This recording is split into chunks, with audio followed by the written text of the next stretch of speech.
sounds good. In very much trouble? No.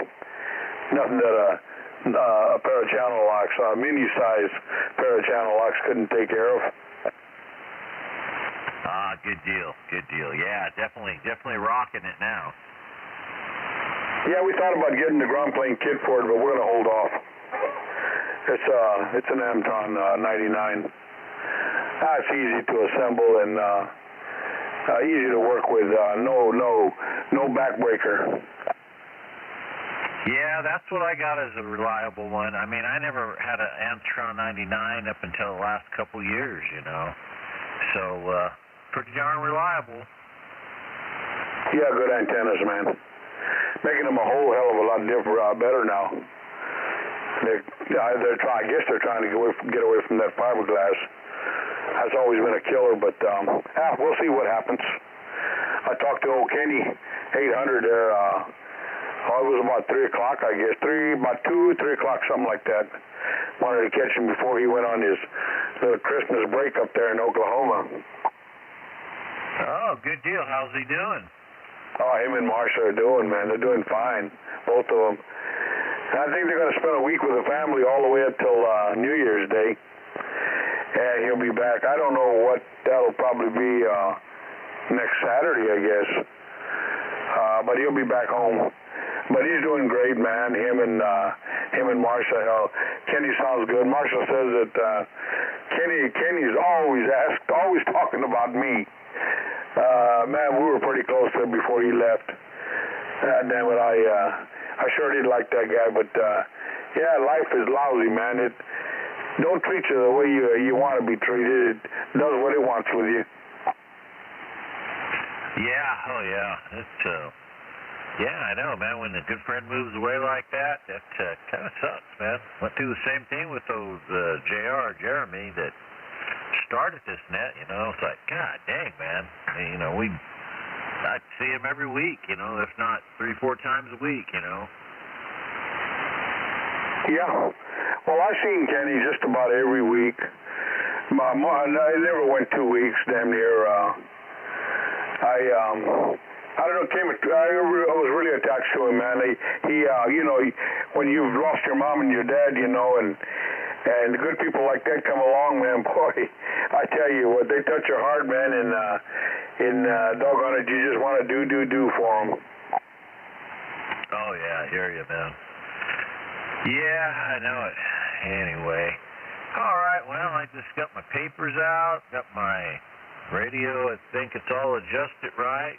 And just kicking back. Sounds pretty quiet out there. And I guess the roads were kind of busy yesterday and today, but, man, we made it home. Oh, I don't like the roads, not now. Not right now. And, you know, that damn 99, I ain't joking, man. That 99 is dangerous. I went out on it the other day, and, you know, I drove for 25 years, man, and I went out on it the other day, man, and god damn, pothole, faded lines. Hell, you didn't know. You know what? I was riding on the bike lane. They got on the side. I thought I was riding on the main street, man. Hell, I scared myself. Oh yeah, man. The highway's a mess. Today people passing on the shoulder on the right-hand side where there was room, and it's like, oh god. You can't be in that big of a hurry. You're not gonna gain, but you know, 1/8 of a mile maybe on somebody. Yeah, it's no joke. I don't know what these people are thinking. And you know, it don't take but a little touch of the front end or something like that to throw you off, or throw me off. Rather, you know, damn it, I'm doing about 75, 80, and I don't mean to do the 80, but I'm doing all 70, 75, and god damn it, man, these guys go flying by, man. I mean, they actually move the damn car at 70 miles an hour, 75 miles an hour. They blow by you so goddamn fast it moves the damn car. Oh, I know it. Them guys that can't read, some of them, it says trucks stay in the right lane and they're in the left lane, and cops pull them over, give them tickets. Oh yeah, I pay a lot. I pay close attention when I'm on that freeway. I'm on that back mirror just as much as I am driving forward, man. I want to be sure I got a chance to get out of the way, you know. I'd rather hit a rail than hit another car, man, or take a few bushes out with me than get caught up in a traffic jam like that. Yeah, but yeah, I'm serious. These people going out in this weather, the fog, the rain, hate it. I hate it. Came the wrong time of the year. Okay, we're going to stand by here and copy the mail. Alrighty, and the stream is up. If anybody's out there listening, you can check it out on YouTube, Central Cal, CA, Central Cal, Ditchbank Sideband net. And it should be up and running, the stream there. You can see what you sound like and the signal, and it's coming off of Aaron's radio there in Fresno, West Fresno.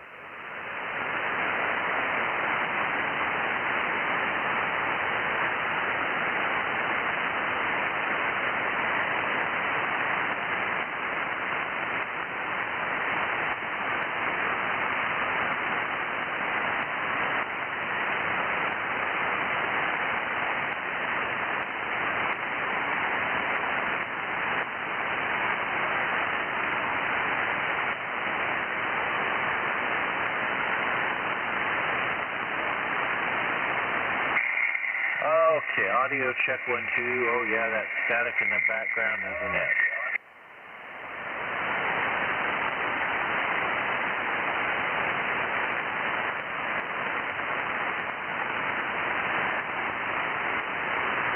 Alright, let's try that. 1, 2, 3, 1, 2, 3.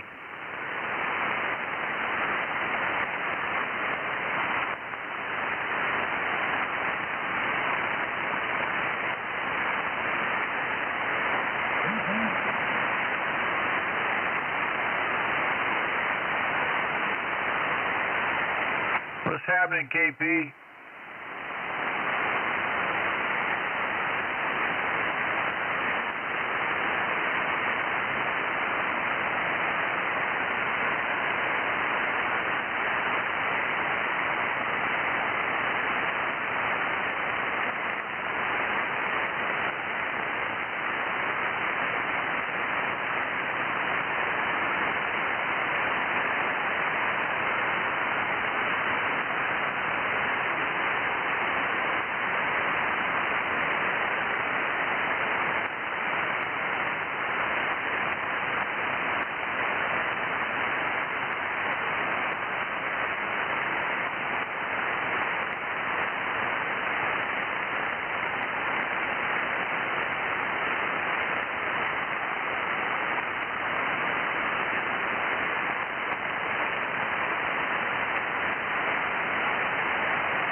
yonder, boys.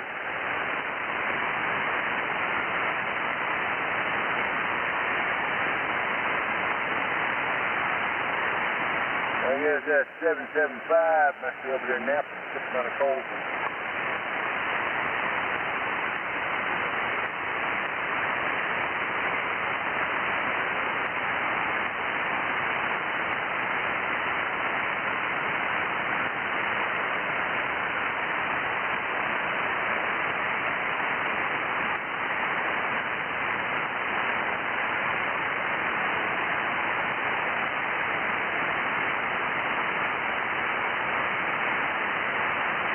Hey, troublemaker.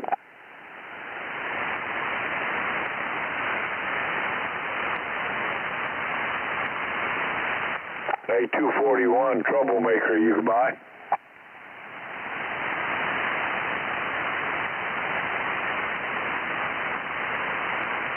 No copy on that 241, I'm clear.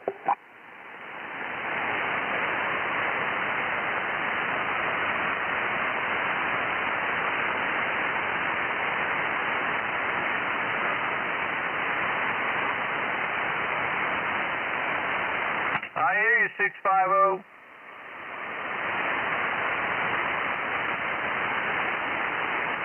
All right, no problem, man. We got you.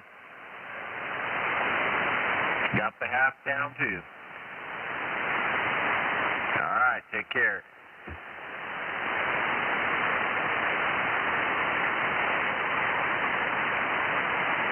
Ah, now it's clear. Now the stream is clear on my end. I don't know what's going on.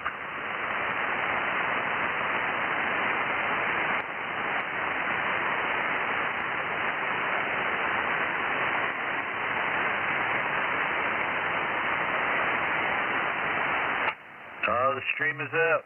Look up Central Cal Ditchbank Sideband net on YouTube.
gosh, it's almost time. Where's my clock at?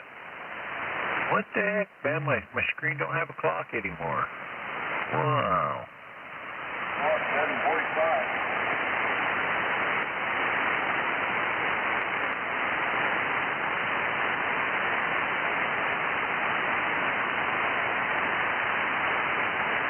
I just want to hear myself talking on the street.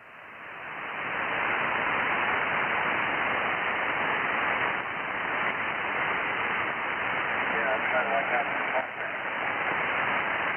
Delayed talk back like I'm real slow.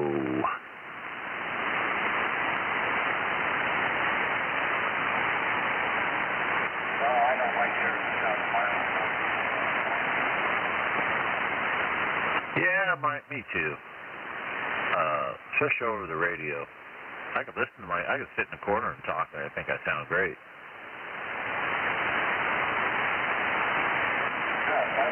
I don't really want to know what it sounds like.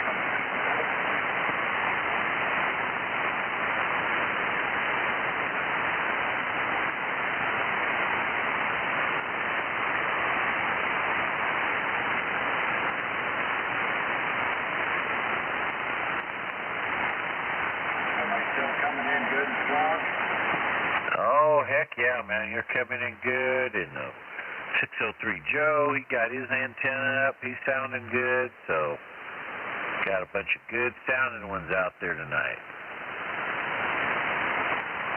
Well, I'm not worried about mine. One where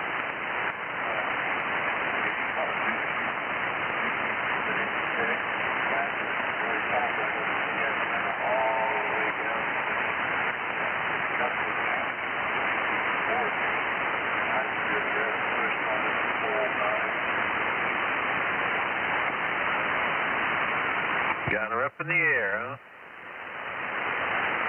no, I did that with everything. Got the whole hand, that 1-inch big pointer.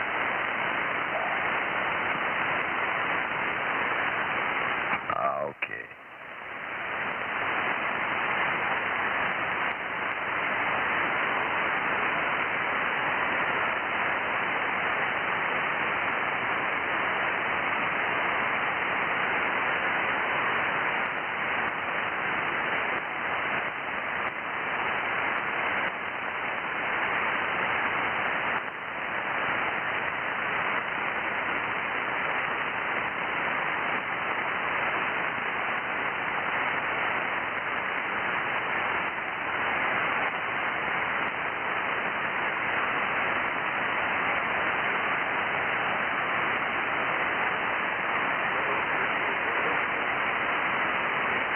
Hey, 111.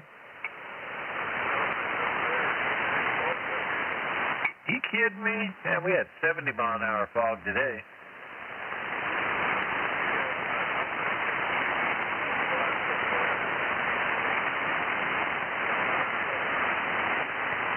Yeah, from Kerman into Fresno there, and then down 99 to Merced, no problem today.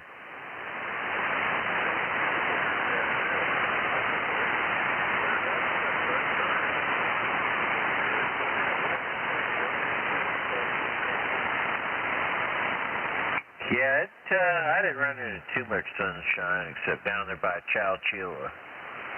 It showed for about 5 minutes, or a little bit longer here.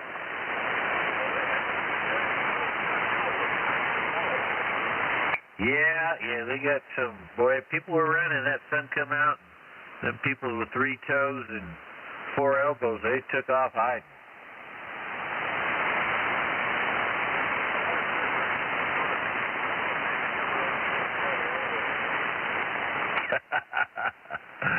Oh, man.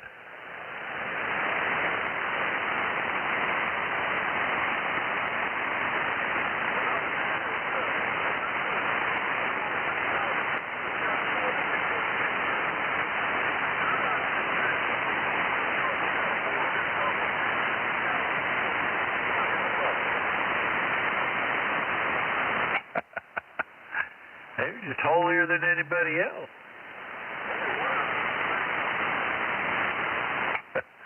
Yeah, I went to a couple different ones I went to over there for, I don't know, funeral or wedding or something.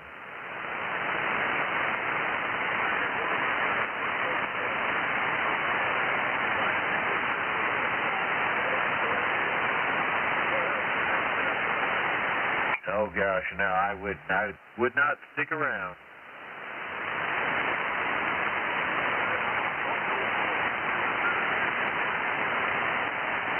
Yeah, I'm not too fond of snakes.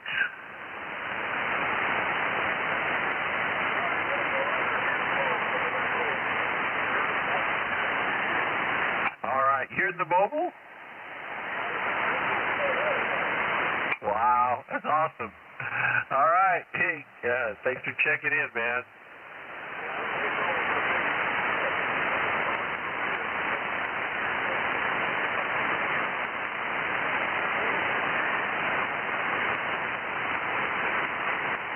Oh, damn it.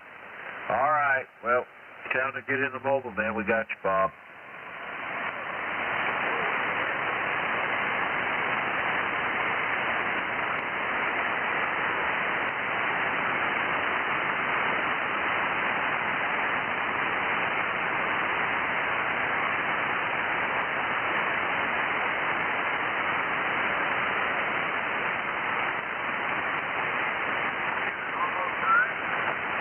It's 7:51. Well, I mean, my dinner after 6. Oh, okay.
SWL's 52's got a lot of static on his radio.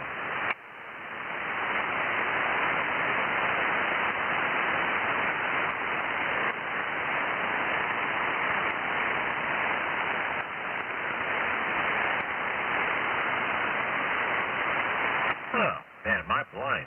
There's the time right there on the stream. Ha.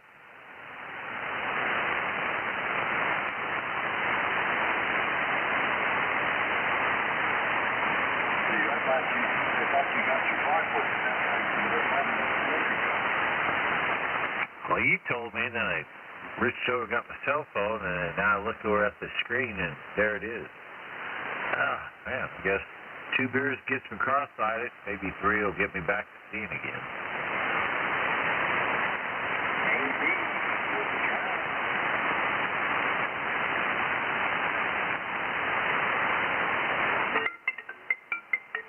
Woohoo! 5-minute warning. 5 minutes. 5 minutes.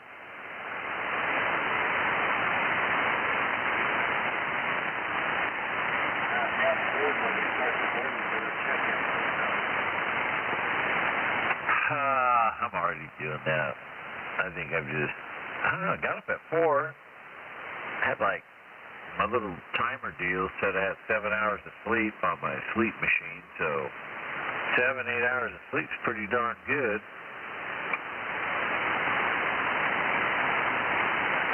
Yeah, it is. I'm like you making it to the grave. I'm just grave level stuff like top thinking.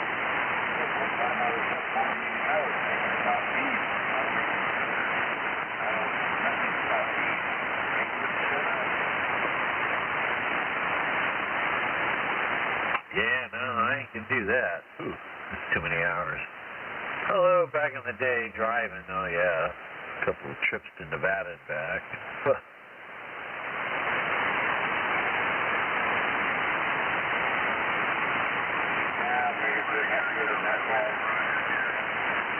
Moved up here. I get home from work one time. I don't see Mom this weekend. On the car. I drive all the way down to Henry.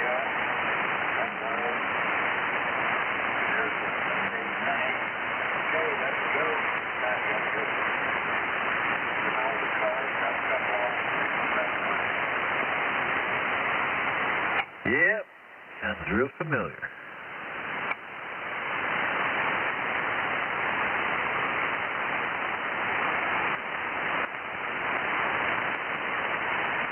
I've got all of them work. I like it.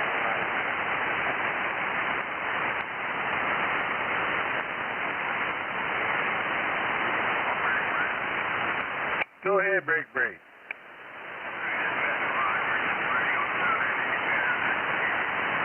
No, it's sounding yucky like the other week, and then you took care of it, and it sounded good, but it's back to yucky.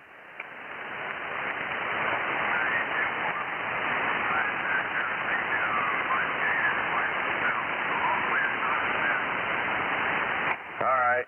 It might sound good, shoot, skip, but kind of local talk, it doesn't.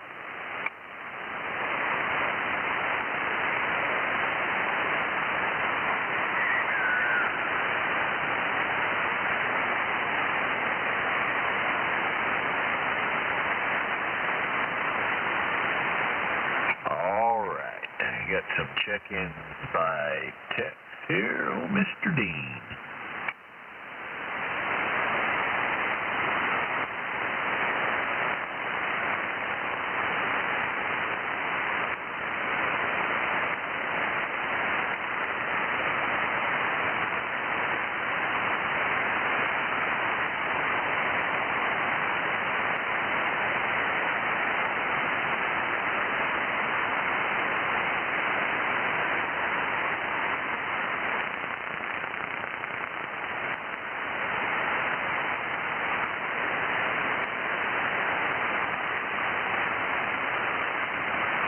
Mr. Dean Copenhagen's at the Walmart in Kerman, seeing my wife and the mother-in-law.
QST. This is amateur radio station K. Oh, wait a minute. Wrong script. Oh, okay.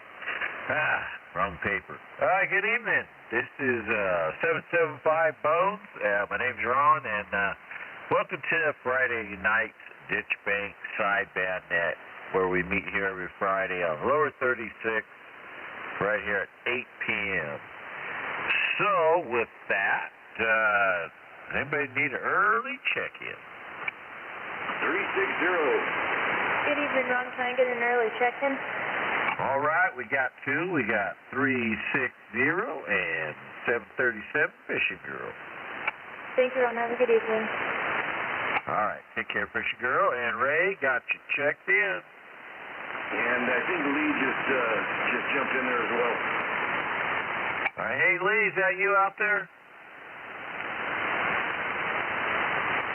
869 with the early check-in. All right, Lee. Hey, Lee.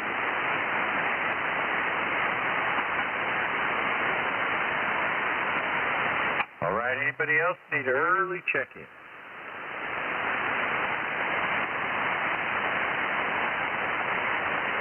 Well, I guess. Okay, what am I hearing? Oh, I guess my other radio didn't get turned down there, so click that baby off, and last call for early check-in.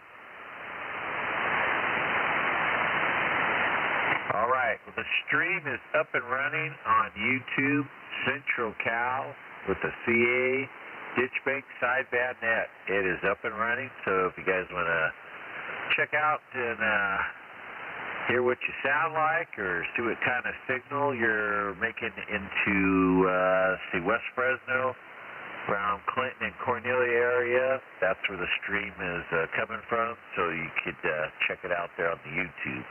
Central Cal Ditchbank Sideband Net.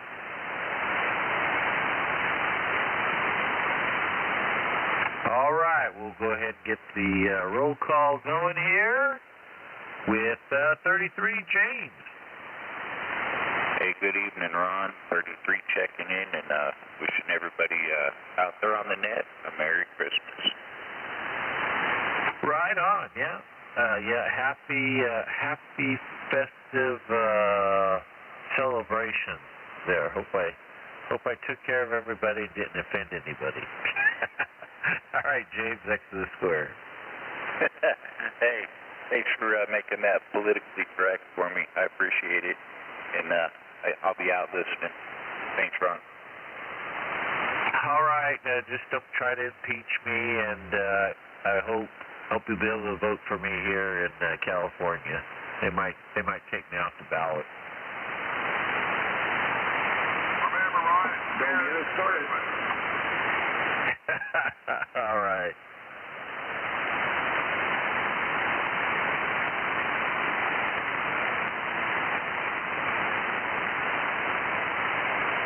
I heard World Radio, is it 2141?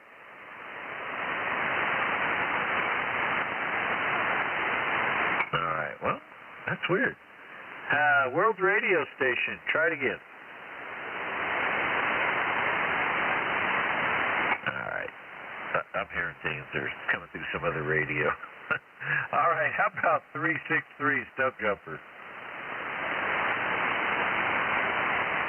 458 Mule Skinner. I heard him earlier today on that Salinas Valley repeater. I'll put him in there. How about 1942 Ron?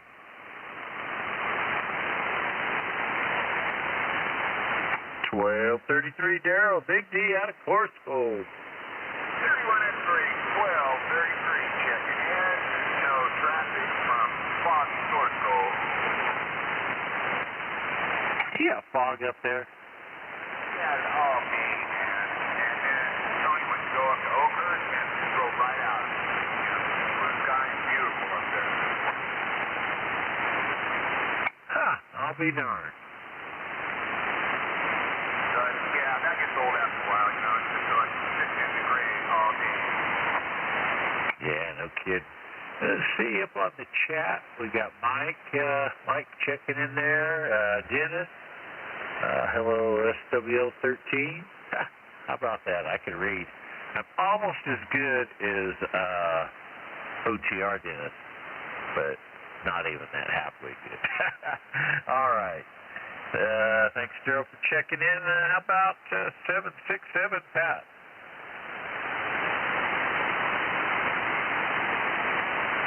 $979 Sean out of Sanger.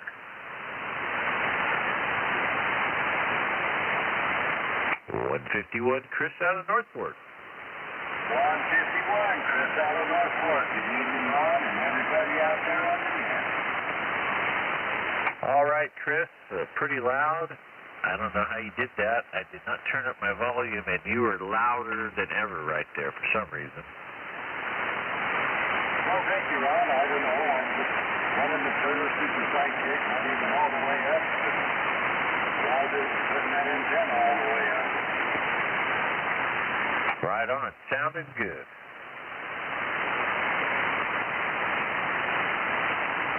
All right. How about 920 Dennis out of Midtown?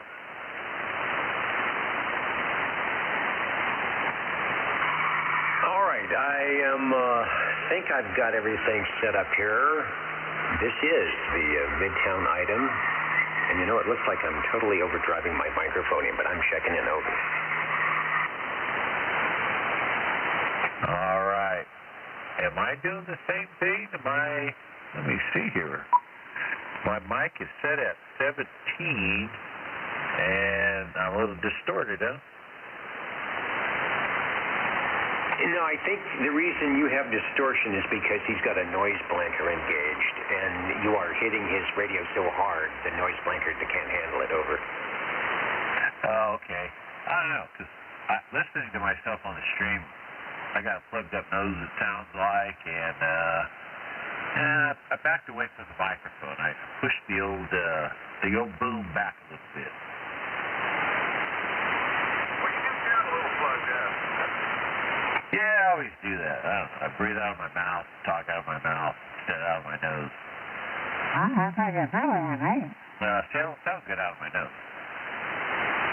All right, well, this is the little plugged up frequency. Thanks for checking me in. Over. All right, Dennis, and there you go, folks. That was, you'll hear that guy tomorrow night. I don't know. You going to be doing this tomorrow night? The old tube radio. We're going to make him glow in the dark, nice and bright red for Rudolph? Yeah, if all of the various electronic contraptions that are required for the old tube radio network are functioning, then I will be sitting in the air chair. Over. All righty. Yeah, it's possible I might make it out. I don't know. We'll have to see. I'm trying to maybe not go to a function, but yeah, we'll see about that then. And that'll be tomorrow night at 8 o'clock, channel 11 a.m. for old tube radio. So if you guys got nothing to do, you should go out there and check it out, or check it out on the internet.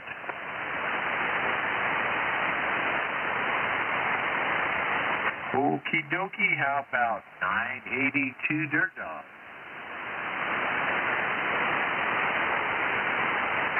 .305 David out of Sanger. 305 David out of Sanger checking in. All right, David, good to hear you out there. Sounding good from Sangertown. How about 109 Crawdad?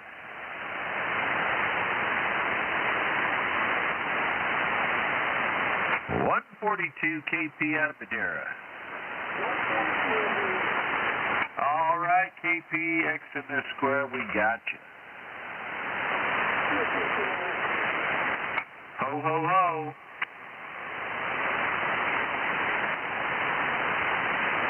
How about 112 Ricochet?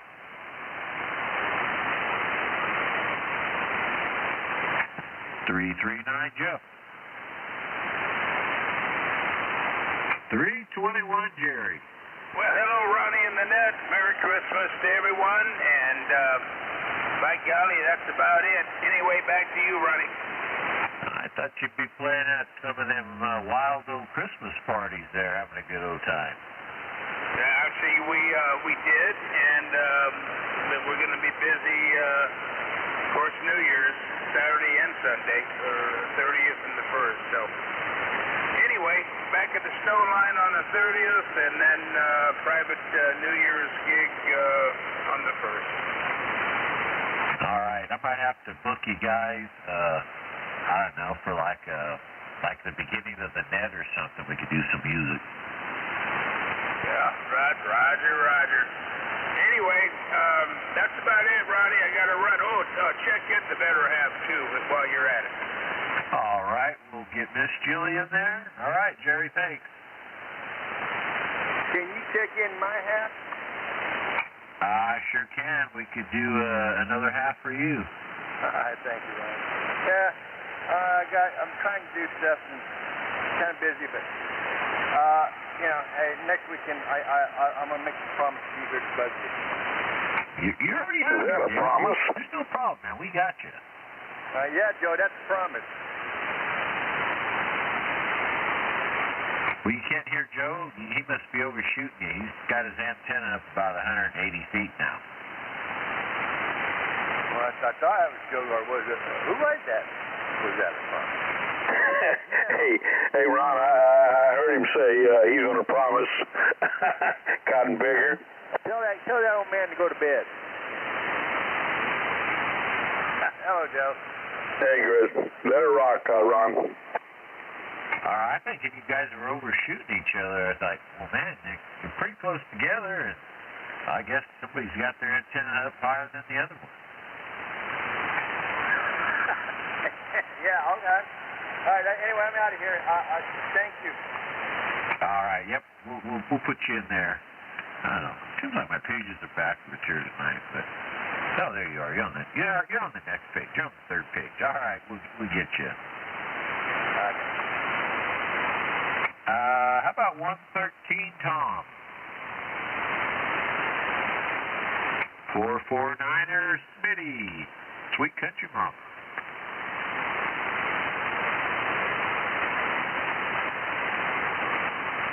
And 360 Ray, we got checked in early, unless she wants to holler out again. How's about 310 Tony? For him today on the net, he runs 2-meter, the early risers net there on the Madera repeaters, 1.8. So I heard him. We'll proxy him in. How about the legend, 53, Bob, Bel Air?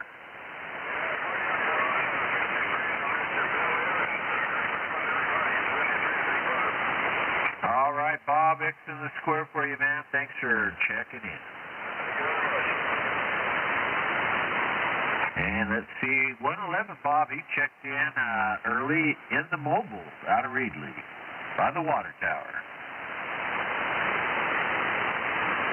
So we'll go here to 603 Joe.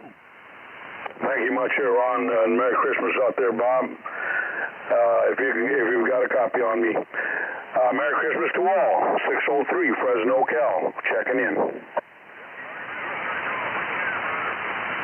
Okay, brother, we heard you. You too. God bless. All right. Thank you, Joe. And how about number 7, Ed? Oh, Merry Christmas to one and all from number 7. All right, Ed. Thanks for checking in, and good to hear you out there. Thanks. How about Captain 00, Harold? Captain 00, check it in. All right, Harold. You guys chaining up, building the snowman, and riding snow sleds? Not with this warm weather we've been having, I'll tell you that much. But we'll see what happens here. Yeah, I know. Kind of warm. Not, yeah. I guess they must have something going on there at what's that? The ski resort, China Peak. I don't know what they call it anymore. Sierra Summit, China Peak. You know. Oh, we just got an alert for dense fog. I'm glad somebody sent me a dense fog warning on my phone. I would have never known that. Yeah, well, definitely, it can get pretty bad at times here, that's for sure. You got to be awful careful. Yeah, they got them signs up on 99 that they'd let me know to put my headlights down on low beam, and they tell me to slow down, because, whew, man, without that, I don't know, I probably wouldn't even turn the lights on. Yeah, it's pretty scary, that's for sure. Anyway, definitely, if I don't get back to you, I probably will, but I want to wish you a Merry Christmas and a Happy New Year. All right, cheers, I'll drink to that, and good hearing you out there, Harold. Yeah, keep up the good work. I'll try. How about 1919 Tom out of Visalia? How about 43 Eric?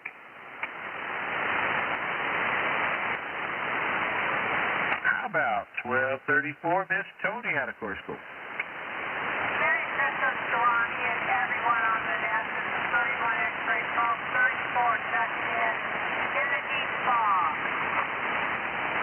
Deep fog. Man, everybody's talking about this fog. Have to look it up here. Punch a button and see what it looks like out here on the camera. Oh, hell no, man. It's clear. It's clear out here in Kerman. Oh, my gosh. There is no fog. I could see, I bet you I got about 4 miles, 3 miles of visibility.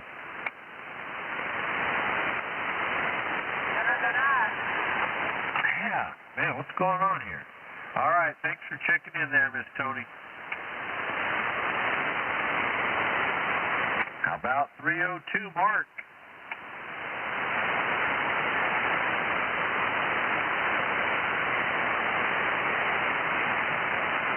How about 1017 Dennis, Tower Power? Give Dennis a proxy.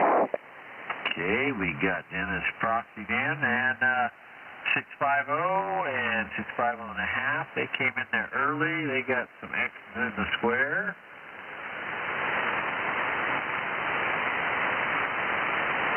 How about 188 Snow Beast Jr.?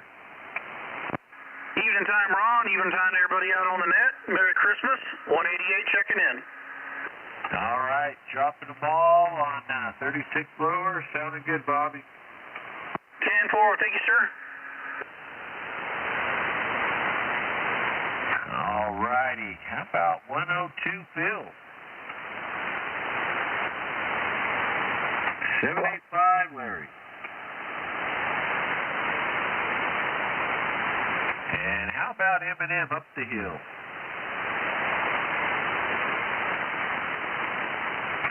241 Chris, are you checking in, or we'll just put you in early? We just put him in early. How about 223 Chris? 223 Chris in the dirt checking in. And like you, Ron, I'm sure glad they got these signs out there on 99, because, man, I wouldn't know what to do. I wouldn't even know it's fault. I don't know. I'm waiting for him to put a sign out here by my front of my house before I walk outside saying, Ron, put your pants on. Go to work. I don't know, man. If I put a sign like that, I don't know if I'm afraid to it. Oh, man, I tell you, these signs are pretty crazy. They are. It's kind of like that Jeff Foxworthy thing. Here's the sign. Yep, that's right. That's right. All right, Chris, thanks for checking in. All right, Ron. Have a good Christmas, my friend, and everybody out there 73s, and have a safe and Merry Christmas. All righty, how about Mr. Radio Boy? Proxy and Radio Boy. All right, he must be working. Every once in a while I hear him out there somewhere. Can't remember if it was GMRS or one of them CB channel 17 or something. And let's go down the street to 31 Delta 561 Dennis, fruit picker.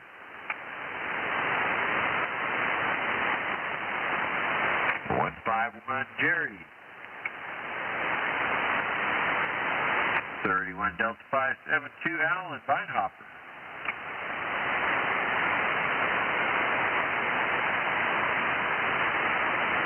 Let's see here, over here on the last page, we got Lee, 869 out of Orange Cove.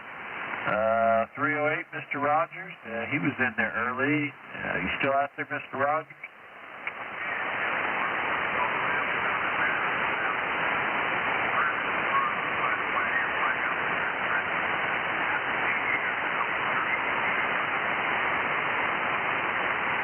All right, thank you, Mr. Rogers, and X in the square for you.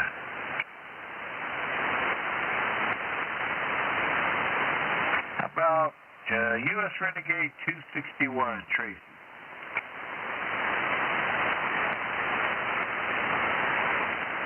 How about Adam, Skywinder? Let's see, I'll proxy him in. I talked to him today while I was going down 99, and he was going the opposite way. I think he's in Cambria for the Christmas lights or something. Fishing Girl, she came in there early, and, well, let's see if SWL20's out there, Harvey. And the guy we could take for the Ditchbank sideband net streaming on the air here, SWL52 Aaron. And he gets X on the square because he was out there earlier. He is, I don't know, maybe he's chasing the kids around or wrapping prison. But he'll probably pop back in here. How about 31 Delta 87 Cliff?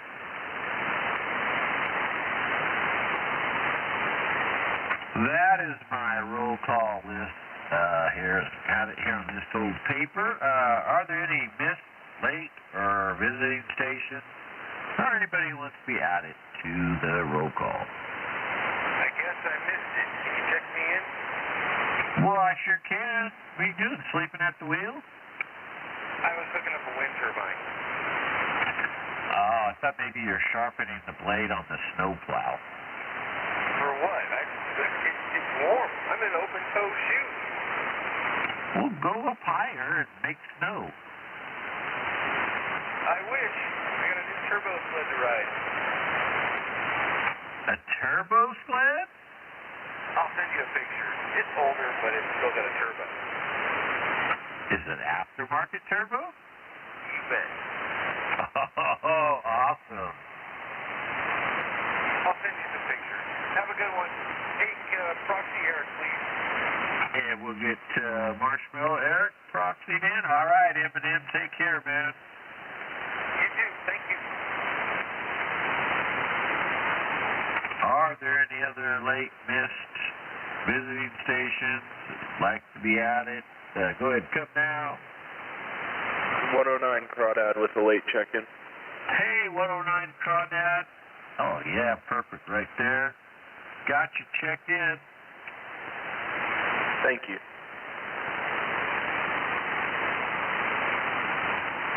All right, any more late or missed members or anybody who wants to be added?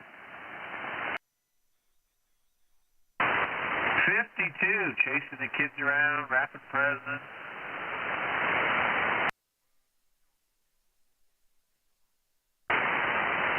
Whoa, there's people there? Oh, well, there you go.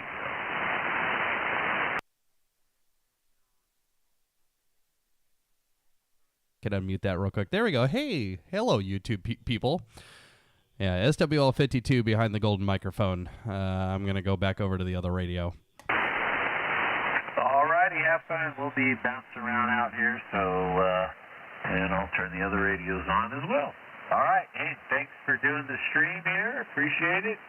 Looking good, and, yeah, we got some comments over there, so, yes, sirree.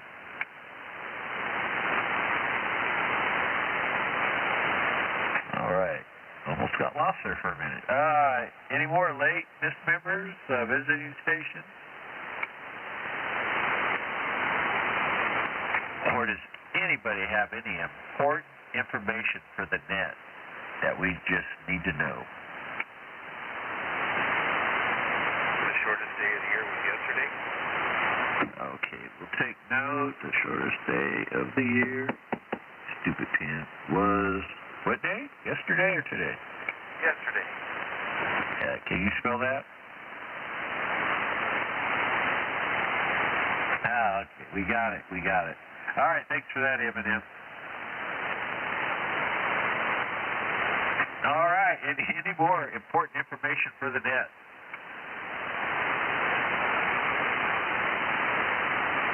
Hearing no more important information, we'll shut it down at 8:25 p.m. Thanks, everybody who have participated in tonight's net. And hope you guys have a good old Merry Christmas. And we'll do the, when New Year's falls. But, yeah, we'll be back. Thank you for doing the net, Right on. Let's see, we'll be back when? The 5th? The 5th of January. Oh, yeah, I get to say, wait a minute. Yeah, see you next year. No, we got one more week, huh? Damn, I'm already trying to get into January of 2023. We got one more week to go. Catch you guys next week, the 29th. 2024, Negative, Ghost Rider. Today's the 22nd. Next Friday's the 29th.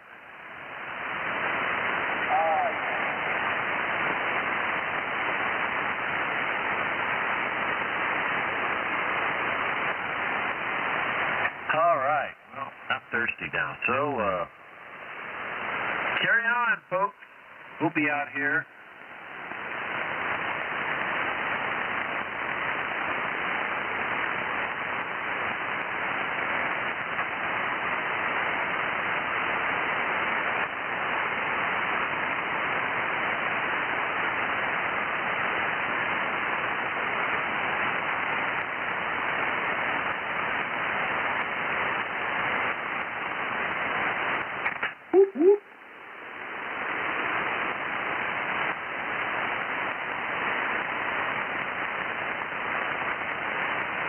Did you guys see the Ditchbank of Iowa made the news? Well, actually, the city of Iowa made the news.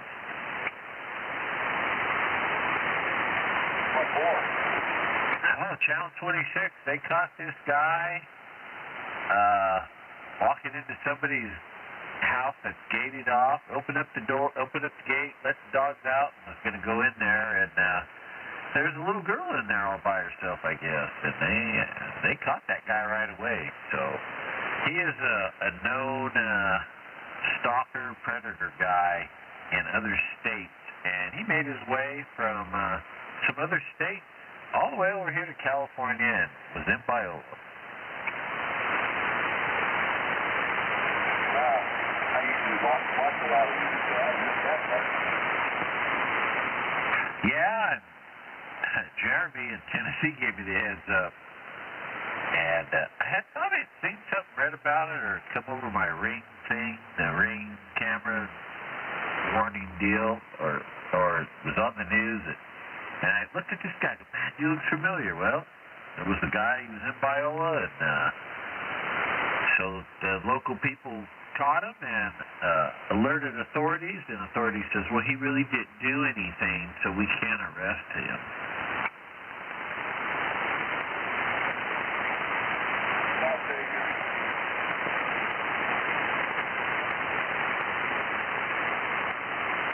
Yeah, I know it. I've been practicing swinging my baseball bat. I wish he'd come down my street.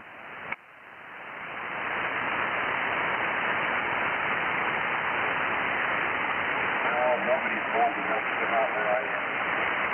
Too many people, too many houses. I watch life from my block all the time.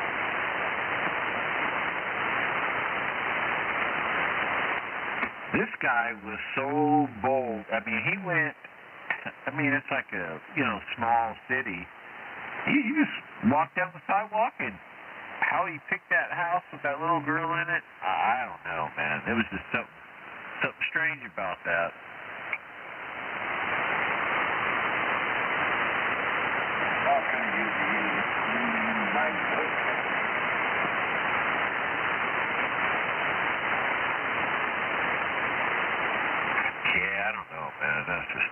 a little strange there.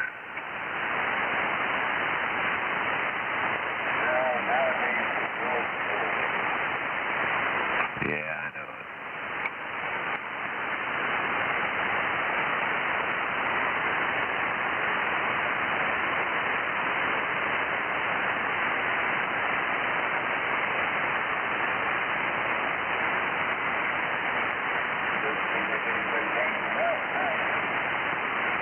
I'm here. Well, there you go. Yeah, I jumped out in the seat.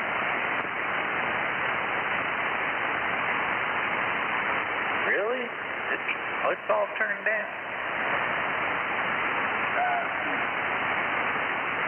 I'm not. You loud and proud. Like 26 watts. But the fog cloud cover really helps. Sounds good. I like that. It's got just a little echo. It sounds good. Yeah, I haven't had a chance to shoot any DX with it. Get any other compliments or comments or I don't like it or it sounds good. Maybe tomorrow. I think they'll like that. I mean, yeah, you might go to like ham dick frequency and they might not like it. Well, 11 meters. I don't care if they like it or not. Yeah, I think it sounds good.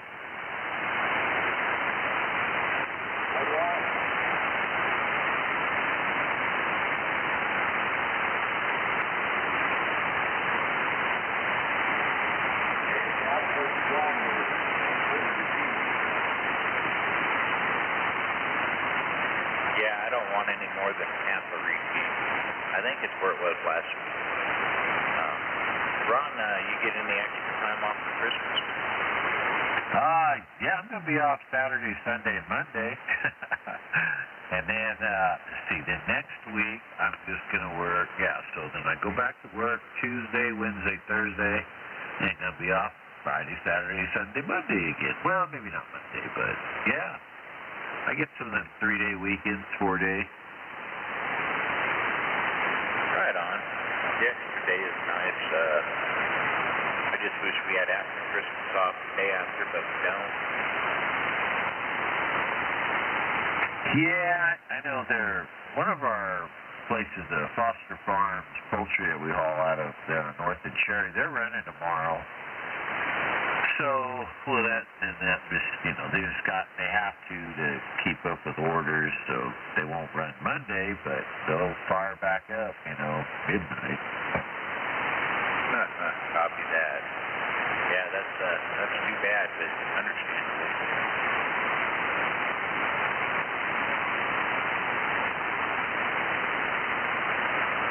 I mean, a lot of people have it off because they just call in sick.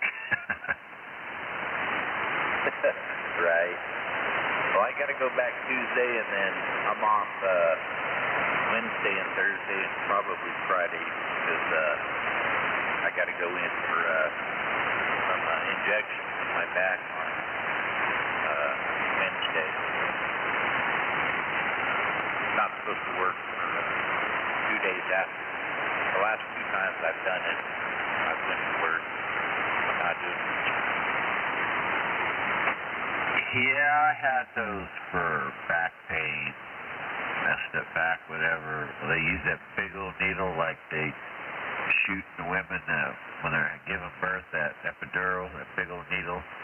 Had that done, but, the first time it worked good, but man, the next 2 times, it lasted a week, and then it didn't even last a day, so.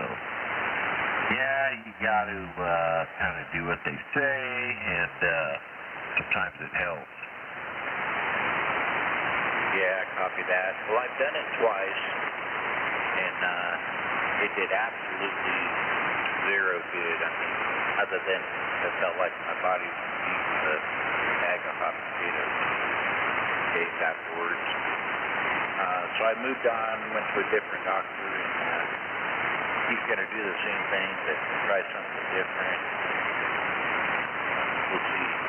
Yeah, the bad thing is They told me no medications of any kind for 7 days before the injection. So, you know, I'm just eating a lot of Tylenol and all that, anti-inflammatory.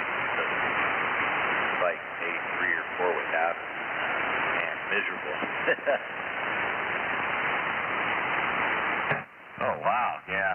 I finally had back surgery. It wasn't getting any better, and then when I flipped the truck over, that really set it off. So I went in on my own, got back surgery. I didn't try to get workman's comp. That stuff is just a sit and wait game, just some game. I just went in on my own. Oh, I can't take it no more. Okay. And then after it was all said and done, so how do you think this happened? I go, because I just rolled the truck over. Oh my God, well that should have been workman's comp. I go, yeah, it should have been, but I didn't want to wait 2 years. I wanted it done now. Guess what? Got it done now.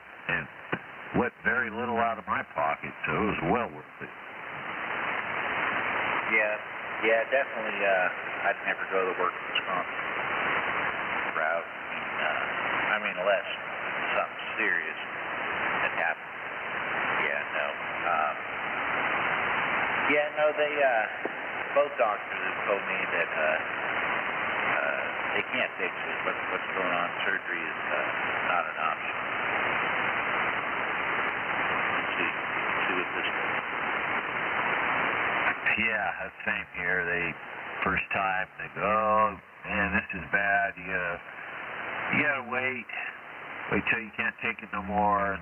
Change another doctor. He says, if you come in by ambulance and you can't walk, then we'll do it. I go, wow, that's not much of an option. So finally, after went on for 15 years, finally somebody goes, oh yeah, we'll just do this little incision.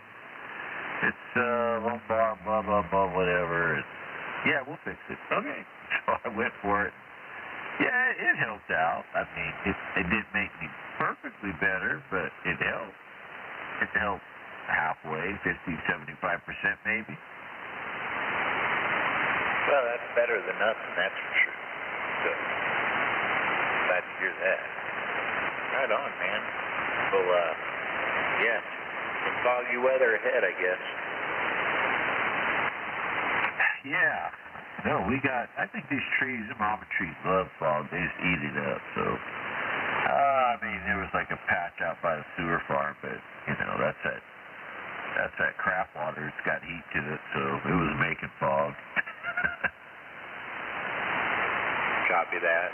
Yeah, just before the sun went down, it just looked like a big old ocean out there with some islands sticking up. Yeah, it kind of looks cool. I like that. Just don't like driving in it. Nice.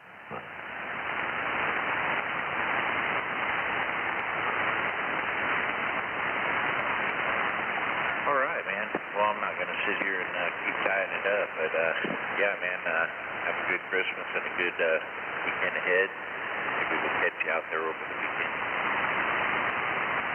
Yep, you never know. All right, take care. Somebody else out there, another station?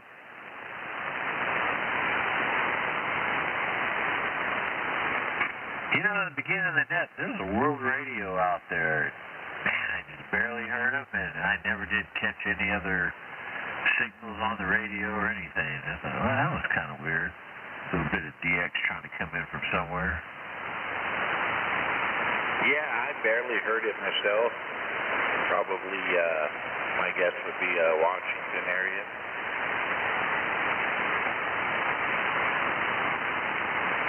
I definitely did.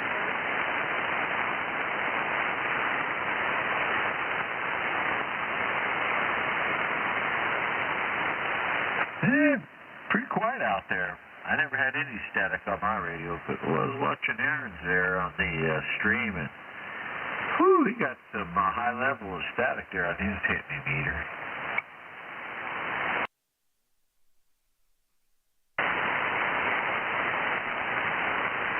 I couldn't do it. Well, that, and I'd probably been arrested for a decent exposure, because I just like to get out of my pickup when I get home and go pee.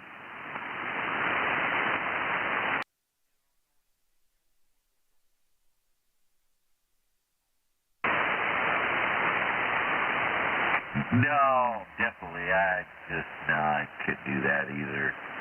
Been out in the country all this time. Ain't no way.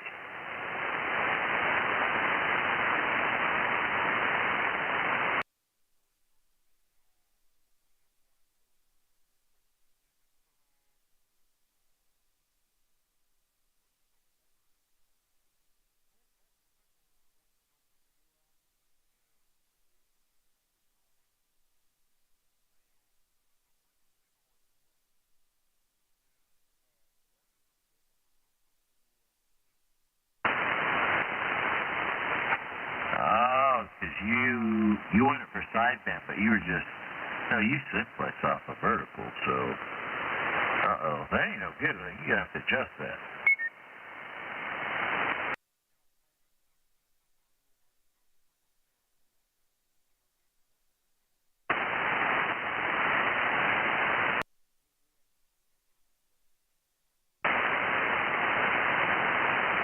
Yeah. Oh, it is at almost 2. Yeah, pretty close, huh?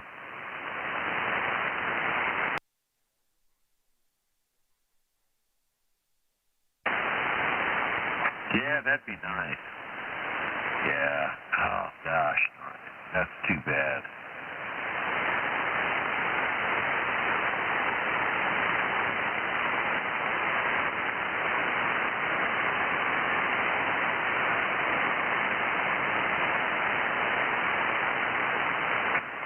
And that's beam.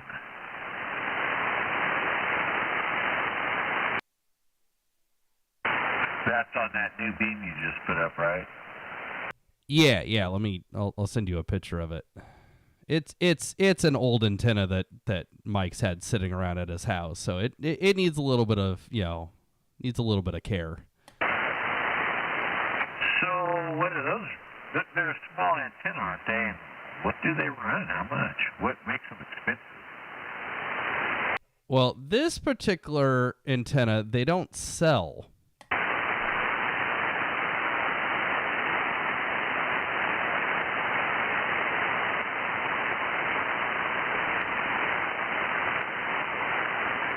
Because they don't sell a 1.2 gig antenna that's this short.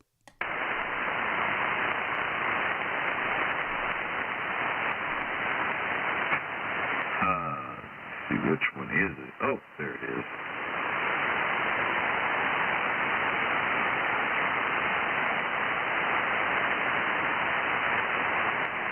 Oh, shoot. You couldn't, oh boy. Look at all your antennas now.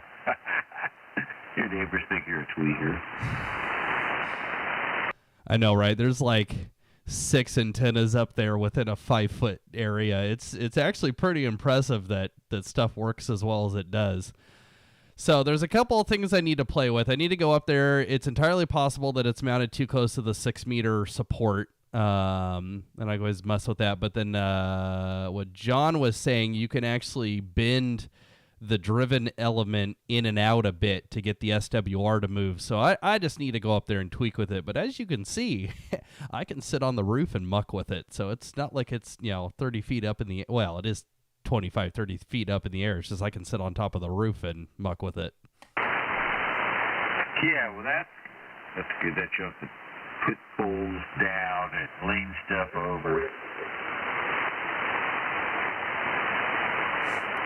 So, and you'll laugh at the direction I pointed it. Right at Mikey. Oh, no. I did one better. I took the bearing for Rob and the bearing for Mike and split the difference. Oh, so, and you checked it out? Well, I don't know, can you talk with it high SWRs like this? Yeah, well, it works. It's just the radio only puts out like 7 to 8 watts. It definitely doesn't like it. So I'm not going to talk on it very much until I muck with it. But yeah, it's like, no, I want the full 10 watts. Yeah, I got to get those SWRs now. So yeah, as I said, I think the valley I want. Well, it all depends on which way I bend it. technically either one on the right or the left would work. It's just that they're quite a ways away. So I'll have to go see how touchy it is. Those antennas expensive for that band? Well, let me go look up the one they actually sell.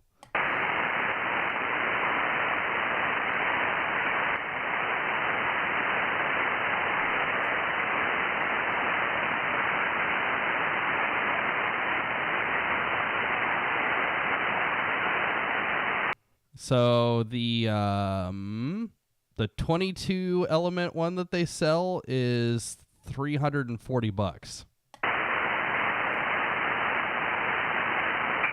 It's almost half the size as their other antenna, the other UHF, VHF. Well, the higher the frequency, the smaller the antenna. Wait a minute, a 22 element CB antenna? No, 1.2 gigahertz. Oh, I thought that was a 22 element CB antenna.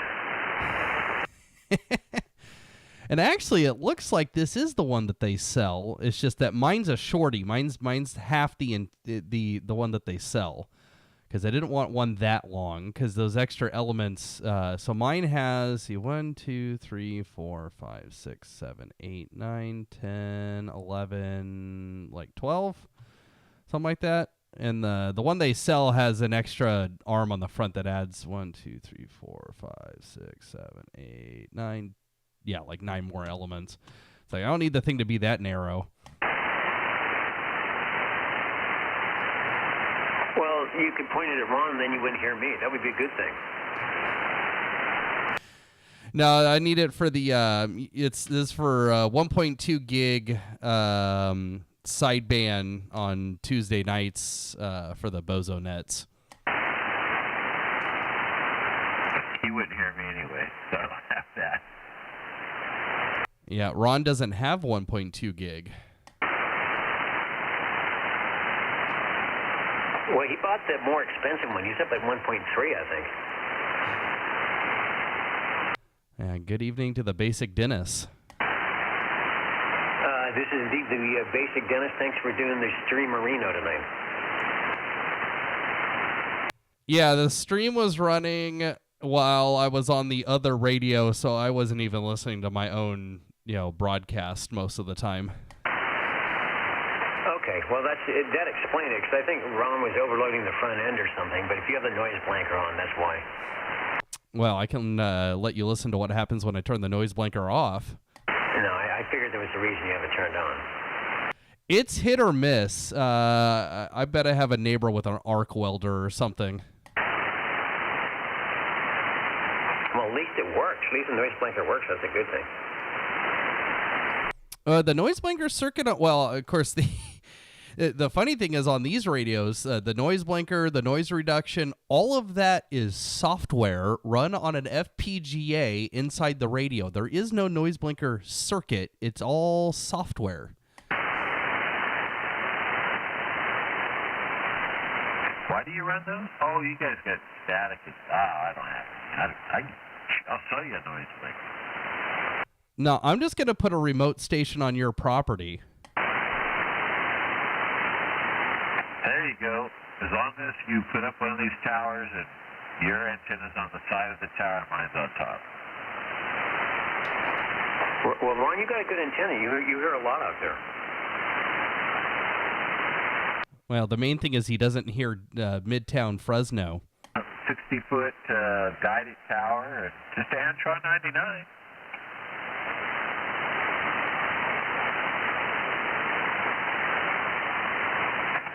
$175 foot of coax. What are you using? RG 213, 8, LMR 400? LMR 400. Yeah, and Dennis, this new antenna I put up is using LMR 600. It's that's some fun stuff to work with. Well, I've never even worked with 400, but that's is 600 a little wider then? Do you have to use an adapter, or is it just a special connector to make it fit? Well, it's thicker coax, thicker center conductor, and then I got to install the in connectors on the end myself. I went over to K6MI's house yesterday and got to use his fancy soldering iron. Oh yeah, end connectors are not they're not very fun. So you have to have a special 600 size connector for it, then. Yes, because the diameter of the coax is bigger. So you're running, wait a minute, you're running 600 on the 1.2 or on just generically? Just on the 1.2 that I put up. Everything else I'm running LMR 400. So right now I'm talking through 40 feet of LMR 400 to an Antron 99. Okay, well your signal is, you are a lot louder on sideband, but obviously it's probably because your power is a lot more. Yeah, like 4 times as much.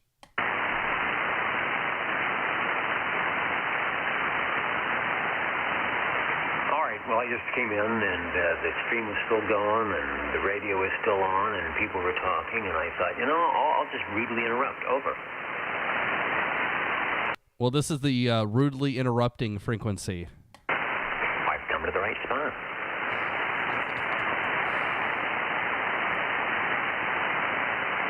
I come down here to trick Ron into accidentally saying his call sign. Well, that's not hard to do.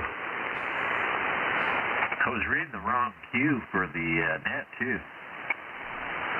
Oh, the preamble? Yeah. QSC, this is amateur station K... Oh, wait a minute. You need to do that on April 1st.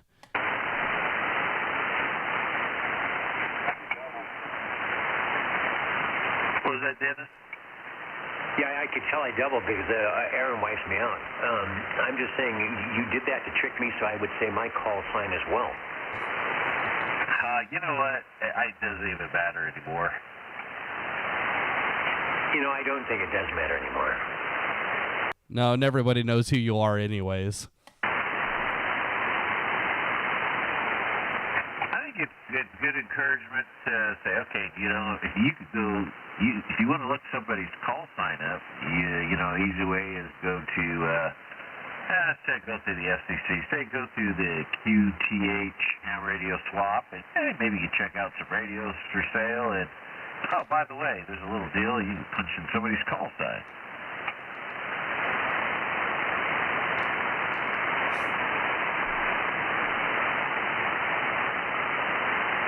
So, of course, I'm sitting here thinking, I'm like, how in the world am I going to plug the analyzer into the antenna on the roof? Yeah, I'm going to have to tear something apart.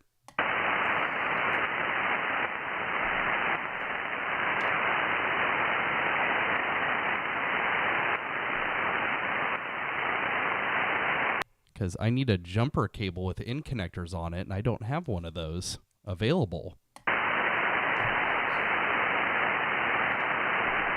The analyzer has end connectors?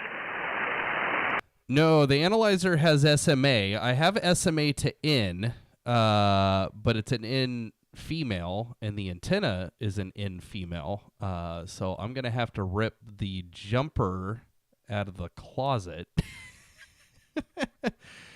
Oh, that'll be fun. Yeah, so at least out of the radio, I go through a short jumper and then up to a coax switch. So I'm gonna have to take that jumper up to the roof so I can plug the analyzer into the antenna directly on the roof, and then I can muck with it, because otherwise I'd have to leave the analyzer down here and go up and down the ladder 5 times. Well, isn't Amazon your friend for finding turnarounds and coax connectors? Sometimes, but not during the holiday season, especially with Monday being a no shipping day. Well, that's true. I forgot it's December already, isn't it? It's starting to look a lot like Christmas, Dennis. Over.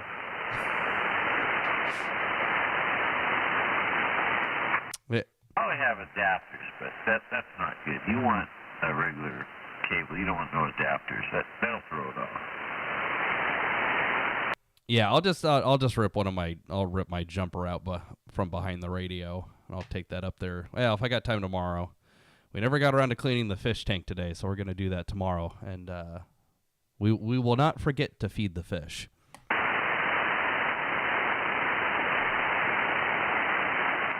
You know, the fish let you know if you forget to feed them. They start swimming upside down.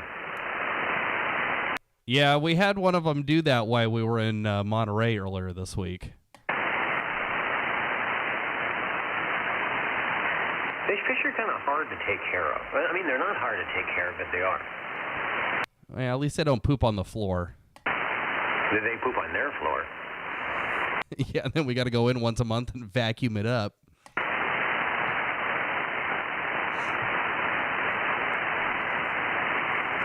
Actually, you could buy those, what's this little scavenger, those fish that have their mouth on the bottom? You need to throw a couple of those in there. We have one of them. It's the longest living fish in the tank. Yeah, because they eat poop. No wonder. Yeah, I don't know how the long that it's basically turned into the get off my lawn fish. He's the elder citizen. It's like you get close, but don't get too close. But yeah, so we had a floater when we got back, and but at least now I don't have to worry about feeding the fish because we bought one of those fancy auto feeders, and I haven't had to feed them for like 2 weeks. Ron, you've got an auto feeder, don't you? So when you come home, everything's ready? I wish. Yeah, for the bachelor life, yeah, I wish. Yeah, maybe if his wife was home more often. I made her come home tonight. Actually, she came home this morning while I was gone.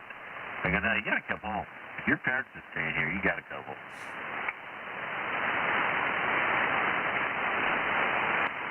Man, I got to remember I got a hot mic. I had to mute it so I could cough. Apologies to the people listening online if I let one slip through.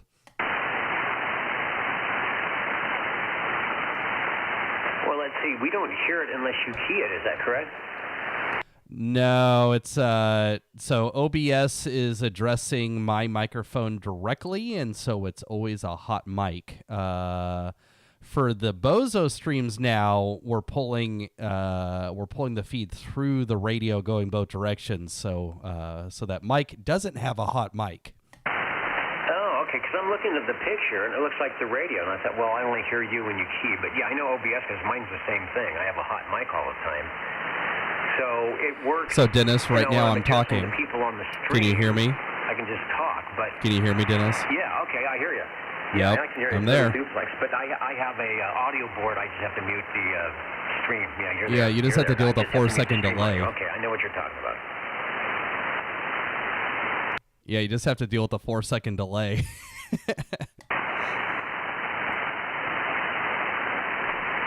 Well, that's not too bad. Your delay's not that bad. Well, I was actually going to talk to you about that. One of the, if you don't have the option for it, that might be a reason to upgrade OBS. When you set the stream up, you can actually select what latency you want. And if you set it to ultra low, you get about 4 to 5 seconds versus the like 20, 25 I was getting previously. It makes a huge difference. Okay, well, I have the selection, and I don't know what I've got. I could bring it up and see, but I think when you go to ultra-low, you lose some functionality, and I can't remember what it is. Maybe you lose closed captioning. You lose a couple of things when you do that. Yes, you lose closed captioning, and you can't broadcast in 4K, which I'm not doing anyways. All right, well, I'm not even close to 4K. The captioning was kind of funny. I used to like it, and I watched that to see what actually words show up, and then I would see the stations coming in on the receive. You could tell how clear they were because the closed captioning would grab them every time. If somebody's iffy, the closed captioning can't quite do that. Well, maybe I'll try that. I'm pretty sure I'm not on ultra low or ultra whatever it is, so maybe tomorrow I'll try that. So the cool thing is, even if it doesn't caption it live, when the stream is over, it will process the captions onto the replay. Okay, I didn't know that. All right, I'll try that. If I'm not on ultra low, I will try that. But yeah, it was kind of funny watching back some of the Bozo nets and turning the captioning on. It actually does a pretty good job considering that the audio is coming through on sideband. You know, it does an amazingly good job, and that's how you can tell if the stations are coming in, because the captioning will grab them.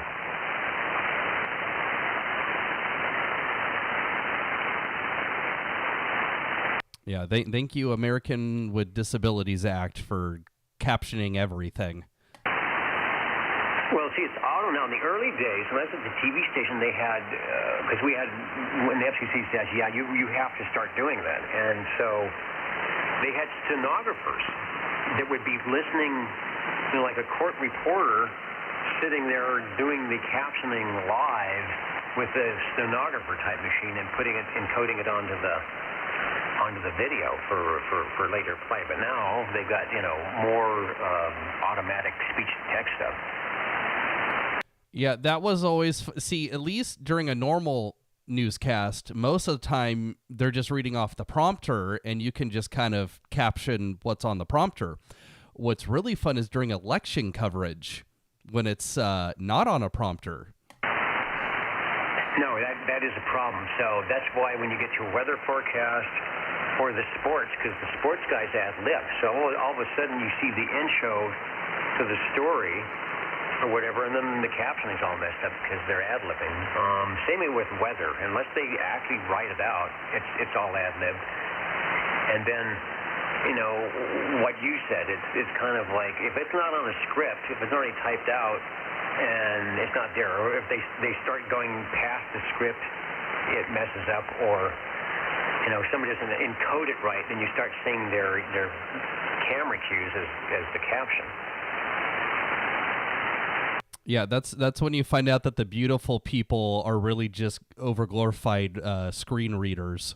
But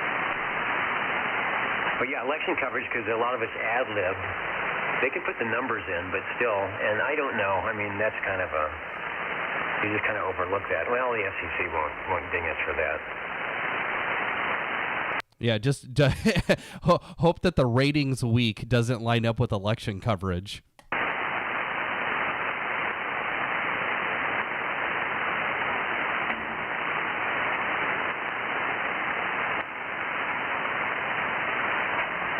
But when that first started long ago, that was a big deal. We had to, you know, start counting, was it line 21? I can't remember what line had the closed captioning on it. We had to make sure that it was actually, you'd see a little blip on the oscilloscope, on the vectorscope. It's like, yeah, captioning's there. We didn't have to look at the picture, just have to see that it's been encoded.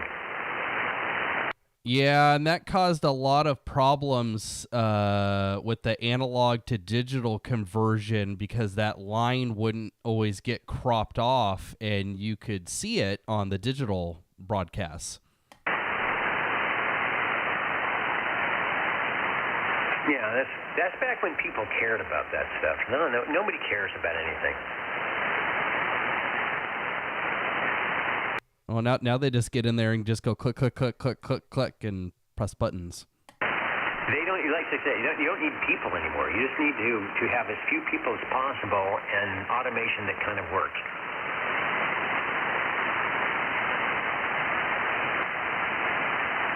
Yep. Who needs dedicated sound people or camera people, or just make the producer do it all? And then just make sure that your EAS is working, the closed caption is working, so the FCC won't fine you $25,000. All right, I'm going to step away from the microphone. I'm going to step away. Over. Over.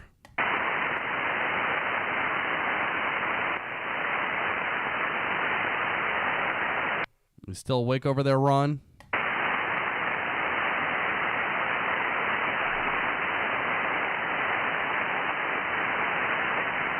He's watching the closed captioning. It's about a minute behind. He'll catch up here in a second. No, I'm here. I'm unloading the car full of groceries because I want my garage door to close because it's cold. Oh, so that's how the wife motivates you to do work? Yeah, she opens the damn door and it freezes me, so I gotta hurry up and unload it so I get my warmness back.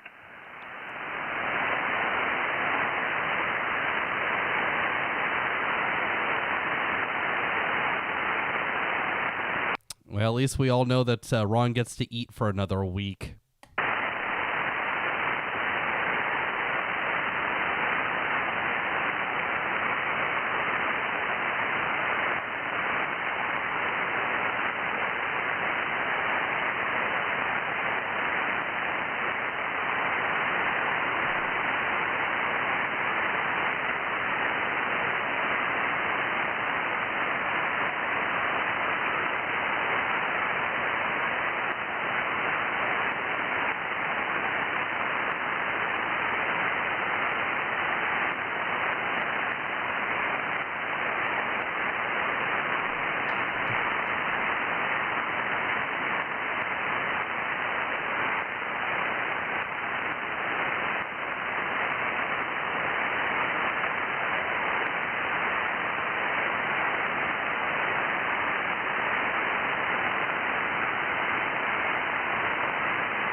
Goodness, the door is closed now.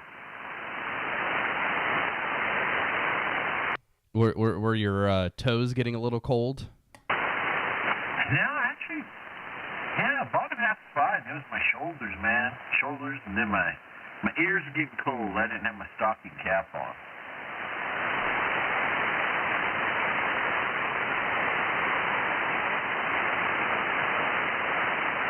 Oh, very good. I'm looking at the manual for this antenna. I'm curious what they recommend for tuning.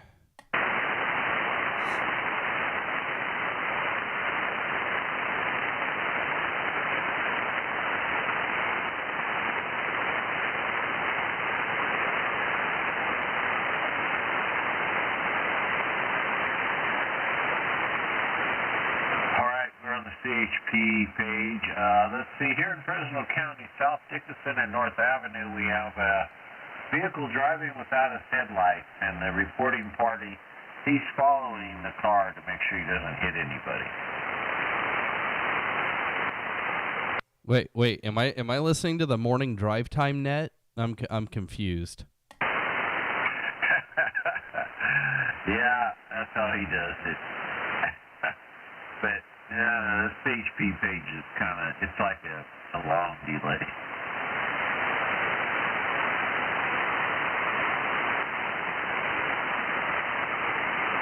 Is that incident page, CHP? Yeah, I usually have it up running. Got it in my phone, so I can sometimes figure out what the heck's going on. But yeah, out my neck of the woods, Dickinson North, well, I mean, that's probably 6 miles away, but man, even out on I-5, it got reported of a fire. Oh my God, that thing's been burning for 2 days now. Okay. Yeah, I look on there once in a while. Yeah, the last couple days has been action up by you guys' place. Oh yeah, yesterday or day before, boy, there was all kinds of wrecks here. Damn mountain people don't know how to drive in the rain. Only the snow. Copy that. We have a fatal out here. I don't know. I don't know if we're having breakfast tomorrow with my group of tow truck guys or not. I'll find out what happened. But sometimes they don't get the call out. They send it to somebody else.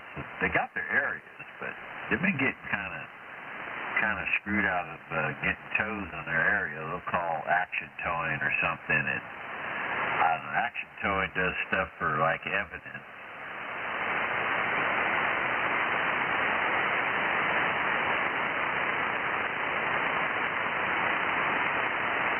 Yeah, I heard. I think it was Wednesday or Thursday. There was a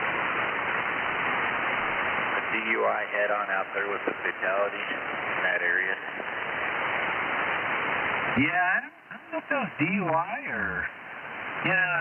I hear it once or twice, and I was like, okay. And then somebody else will call me, hey, I heard, but I don't have no details. Oh, I thought maybe you had the scanner on. I go, well, I did, but sometimes you got to be camped out on it, and they'll accidentally, they won't say the, well, they might even say the name of the deceased person. They'll run his license plate or something, and you can figure it out. But, like, sometimes I don't want to hear that. Oh, yeah. Yes. I hear you.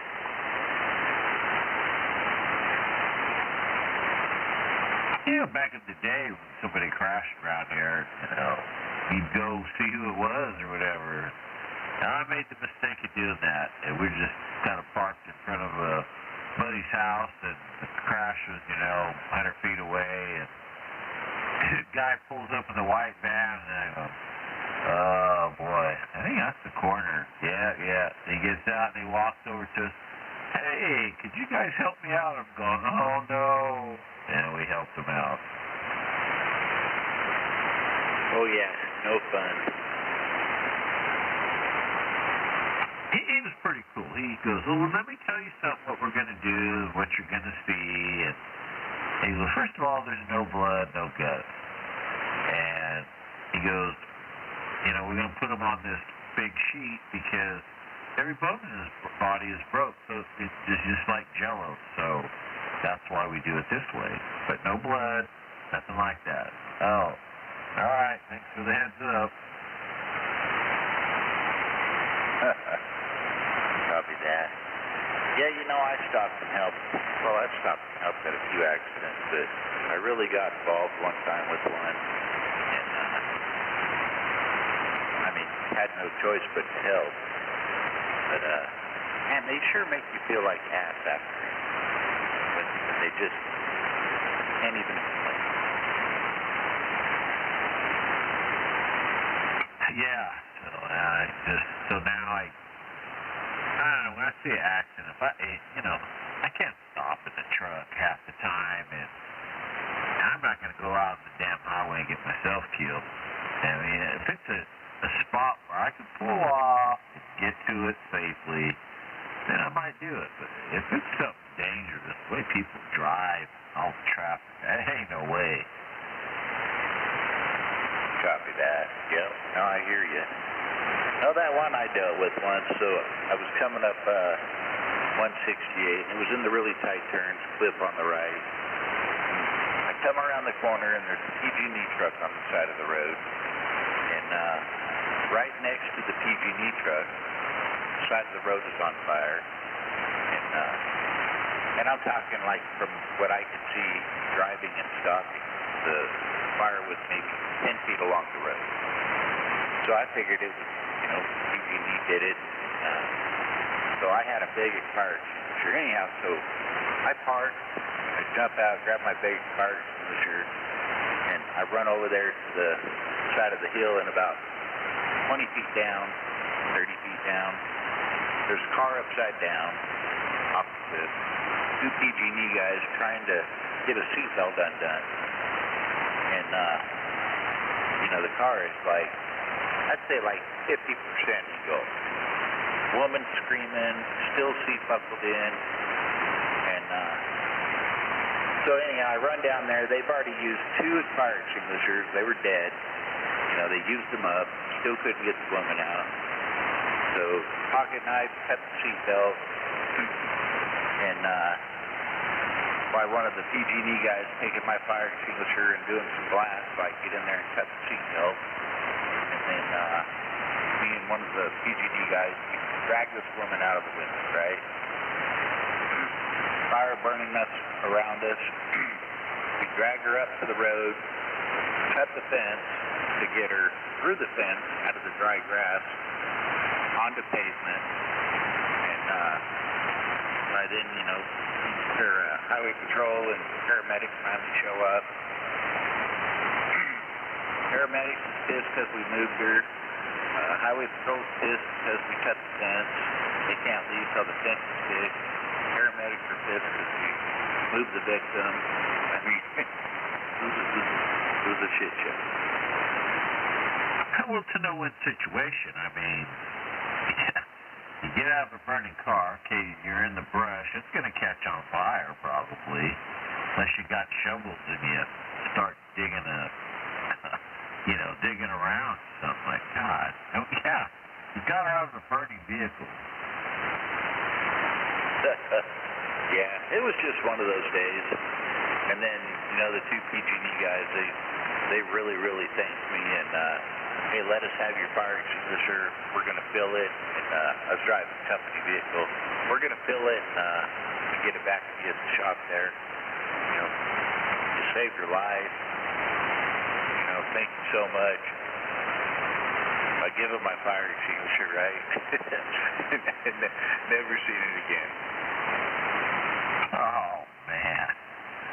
Oh, geez. Sometimes you get more trouble helping. You think you're helping somebody out, and you just get more trouble, or you come up short on something. Yeah, now the fire extinguisher made me laugh. Really, I wasn't going to refill it. I was just going to throw it in a pile of expired ones and put another big one in the truck. Way too big for the truck. I mean, it's like, I don't know, soccer ball size around and 2.5 feet tall. I keep a big one.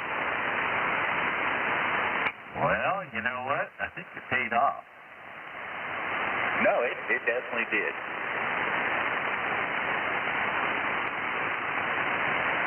I come up on, oh God, this one year I must have come up on 5 different things, and it was so bad that when I would call 911, oh, is this Ron? Yes. What is it today, Ron? I go, maybe I should just stop calling. I'm going to start turning my head. It sounds like you've helped out a lot. It was chasing the bad guys. Caught some guys on a stolen quad. Then the pickup they were going to load it into got caught and got stuck in a ditch.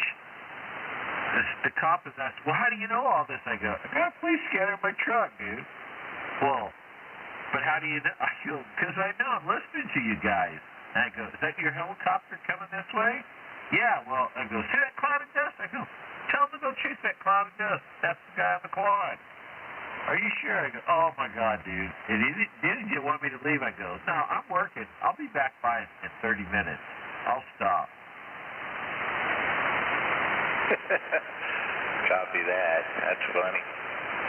But, yeah, no, it helps out, that's for sure. And then I stopped and gave him my license, and months later I got subpoenaed to go testify. I called up that DA or whatever. I go, this is a bunch of crap. I go, the guy was on a quad riding away. I cannot ID him other than he was dark-skinned with a tattoo on his face and neck. I go, you can put 10 guys with there's no way I could ID him. I go, so no. I go, now he's got my name and number. I go, this is a bunch of crap. Yep, copy that. Yeah, it's always putting your own neck out when helping out. I know what you mean. Another guy who was out in front of I live out here in the country, man. There's a house across the street, and my mom next door, neighbor next door. But, I could hit him with a golf ball if I tee it off just right. But, yes, guy's out here, flat tire, drunk, yelling. Nobody knows who he is. Send him on his way, call the cops. They get him. Cops make me go down there. Well, I was sitting at my house drinking already. I go, oh, so you want me to go down there? All right, get my kid to drive me down there. He doesn't have a license. He's only like 13, 14 years old. Go down there, and the cop says, well, I just want to know, was there anybody else with him? I go, what? I go, now this jackass is here looking at me, knows what I drive, he's yelling at me, and you just want to know if there's anybody else with him? I go, isn't it a little bit too late? You already got him in the car. If there was somebody else with him, they could have already shot you. Copy that. Yeah, you just don't think sometimes. No, I go, I want to know who he is. Well, why you want to know that, sir? I go, because if this guy comes back and messes up my house or something, my pickup, I want to know who to go look for. They go, well, we're not going to tell you. And I go, that's okay. I listened to it on the police radio. And they said, well, we're not going to broadcast it. And I go, all right. Will you make sure you book them tonight? Because I'll look in the bookie for Fresno County Sheriffs, and we'll find them. Yep, copy that. Right on. Yep, crazy.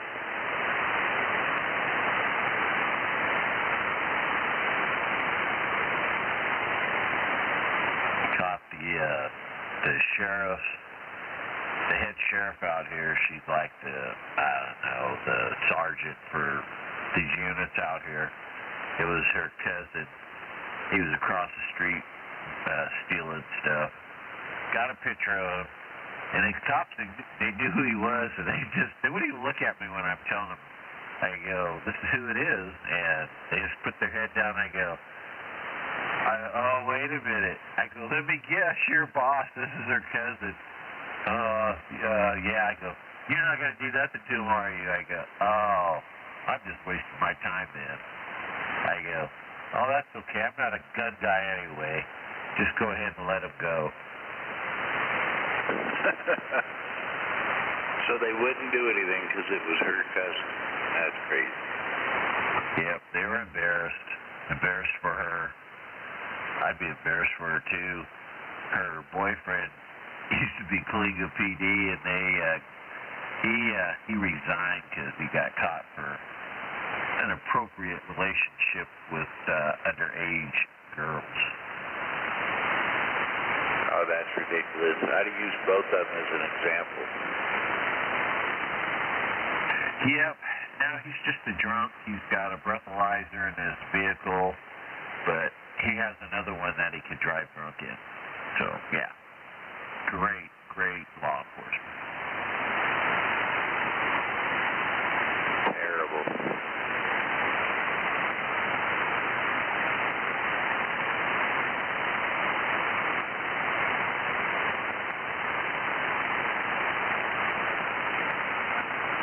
I dated a girl once, and it was our first date.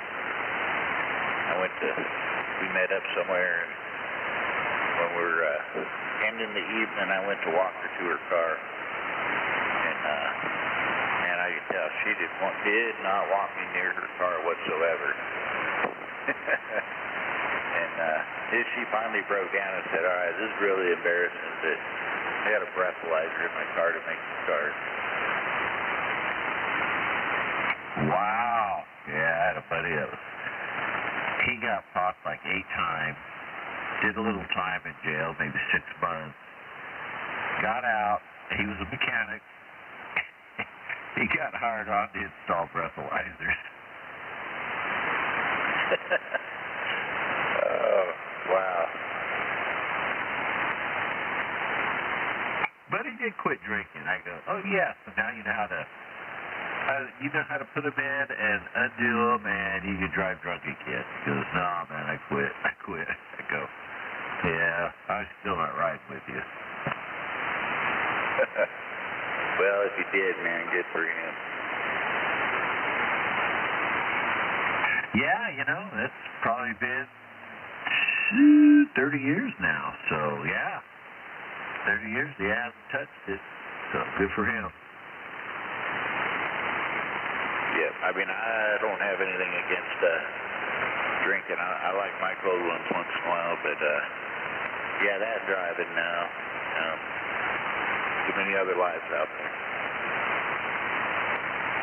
Man, it's too hard driving the mountains all drunk.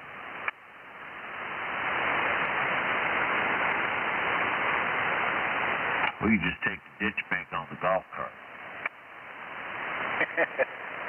Copy that.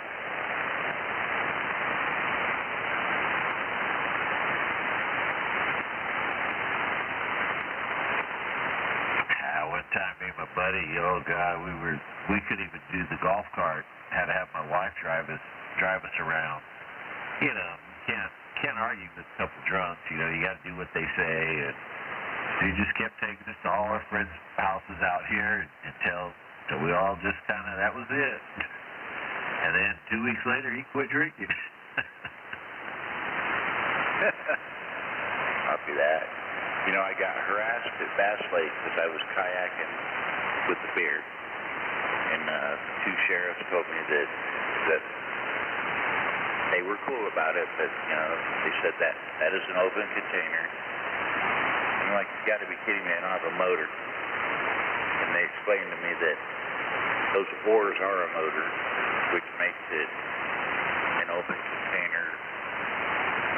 Could be an open container ticket if they wanted to. And then they went on to say, you can kayak down the river with beer, and it's against the law and it's fine. But you can tube down the river with the open container, and it's completely legal. Interesting. Next time, just throw the oars in the lake. I went to Bass Lake once or twice. Yeah, I didn't have good experiences there.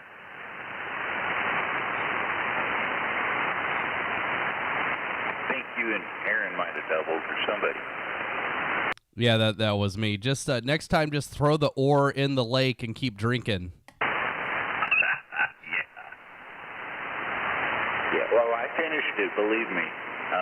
And like I say, they were cool about it. But they were, but they weren't. You know what I mean?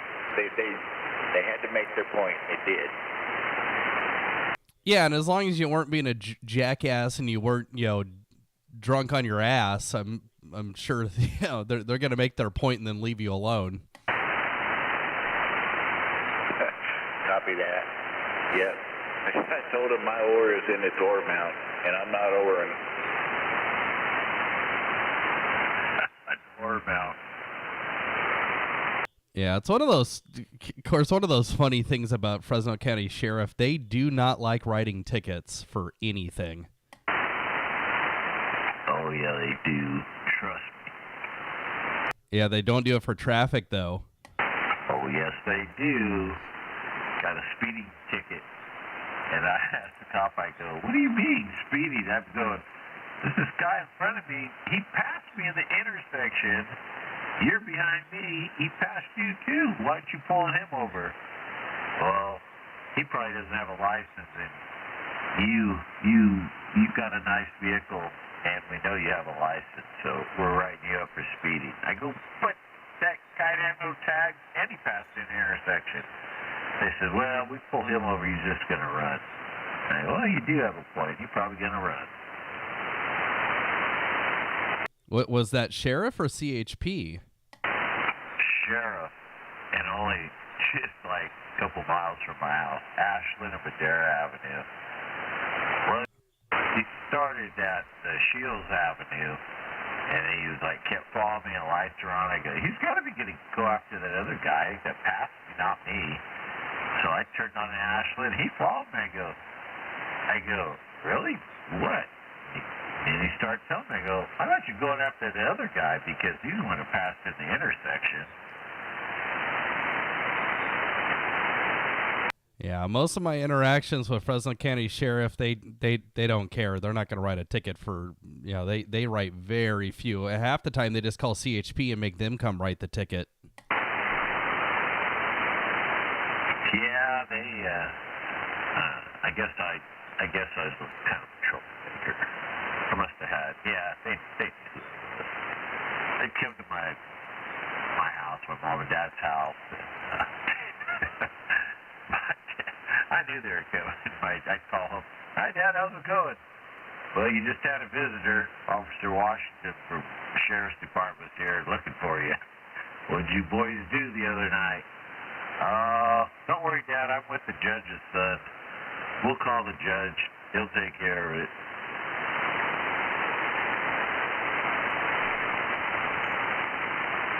Now that worked.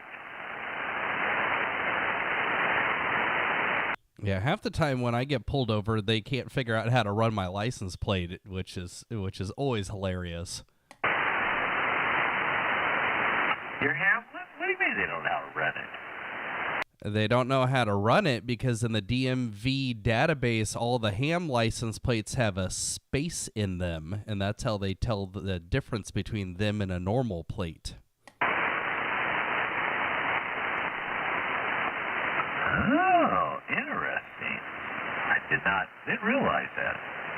Yeah, but on the actual plate, all the letters are squished together and there's no space. And so if they put in my call sign into the DMV database, nothing comes back unless they actually put it in the way it's on my registration, where there's a space. I think it's K6, and then there's a space, and then the rest of my call. I'd have to go look at it again, but I always have to point it out to them. It's like, well, you need to tell your dispatcher to put a space in here, and they love arguing with me, and then when they finally do it, they go, oh, yeah, there it is. Huh, just because it's a ham call. What about just a common, like I used to have personalized plates, but I think I didn't have to space it because I think I used all 7.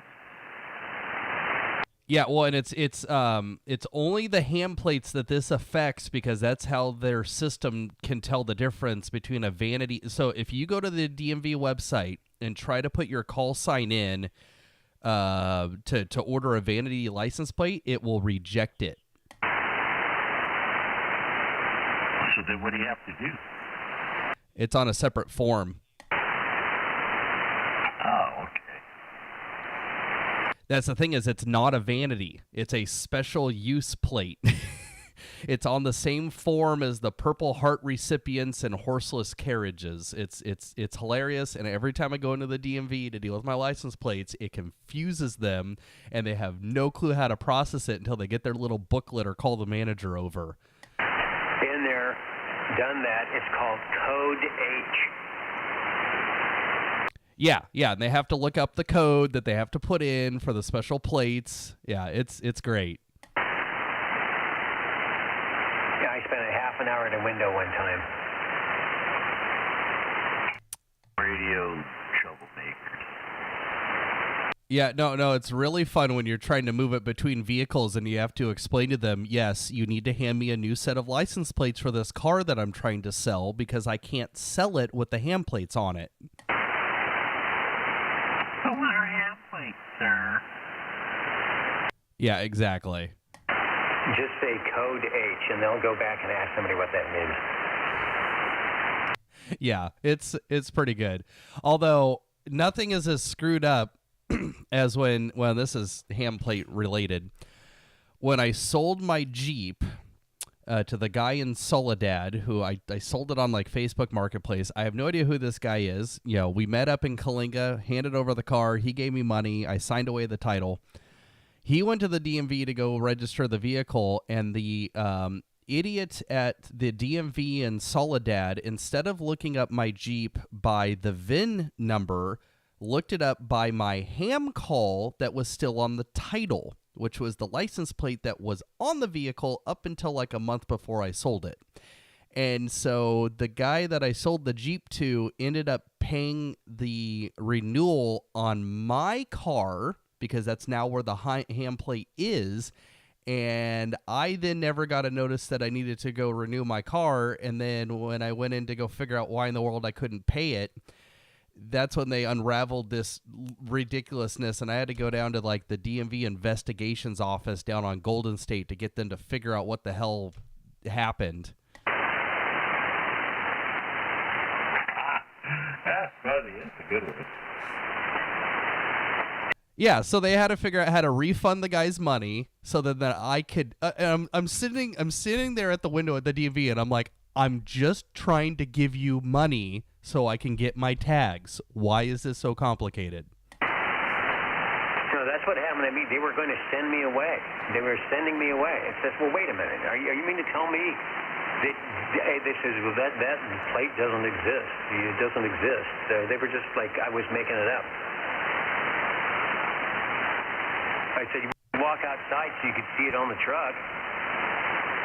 See, yeah, anytime I have to deal with my ham plate, I print the form up off the website and fill it out, and then I physically take it into the DMV, and when they look at the form, they go, oh, hold on, and then they go grab the manual and go look the form up on how to process it.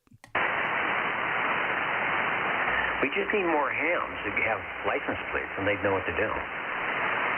Which is not difficult in California. We have the most number of hams out of the entire country. There's like 100,000 hams in this state. I got a ham for Christmas. Oh, is it honey glazed? I was hoping it was Ham's beer. You know, the one with the bear.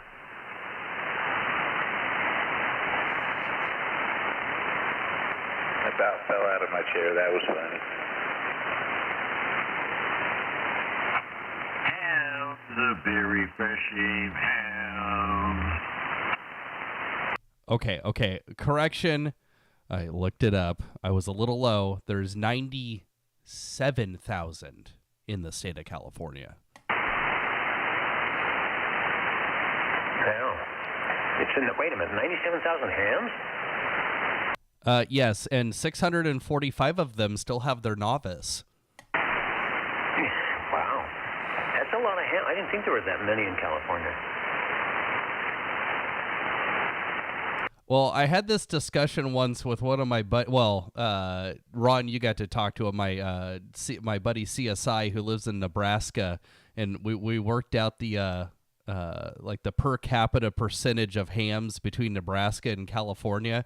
It's a pretty big difference. Could you imagine the line at the donut table if we all went to the same break?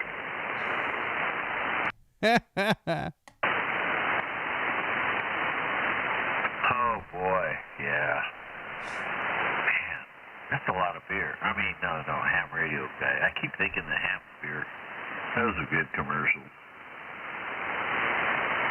Yeah, what is it? From the land of Ditchbank's waters, Ham's the beer refreshing. There you go. You know it. I'm an old guy. Yeah, Dennis knows things. He's got a couple years on me. You guys both have more than a couple years on me. What are you, 36? That's what my license says. Yeah, it's almost me backwards. Forwards, backwards. Well, that's why he takes care of the internet stuff, and we take care of the 45 records. Well, somebody's got to do it.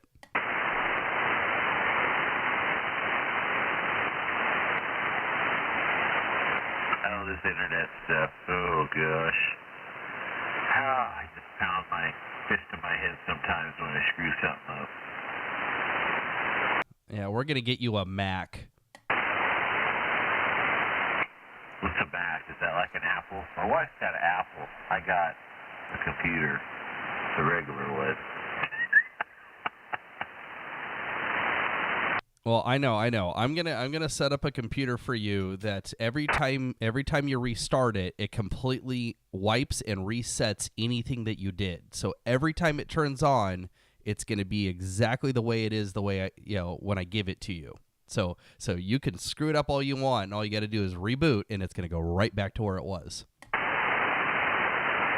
what my buddy was supposed to do for me. He goes, okay, all you gotta do is you X out of things, and then you just close the lid. And then the last time he was here, he goes, so how do you shut that thing off? I go, I just make it go to that plane train, and I just close the lid. And he told me I was supposed to do something else, too. I go, well, I don't know. He's the one that got my Ham Radio Deluxe and my logbook back on. I couldn't find it, but it's back on again. When's the last time you logged something? I used to, and what's the other one? The icon. So when's the last time you logged something? A couple weeks ago. Remember I told you I lost it? Well, I kept fiddling with it, and I found it again.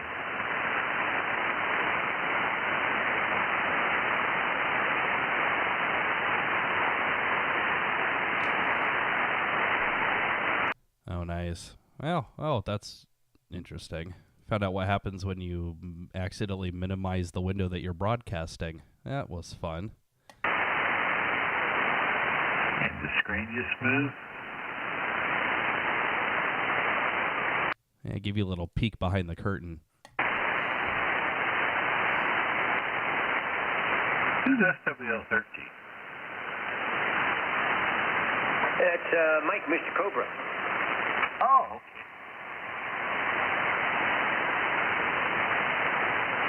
Okay, yeah, and he's got he's got one of those fancy call signs as well. He's here in Fresno, right? Not too far from you? I don't remember where he is.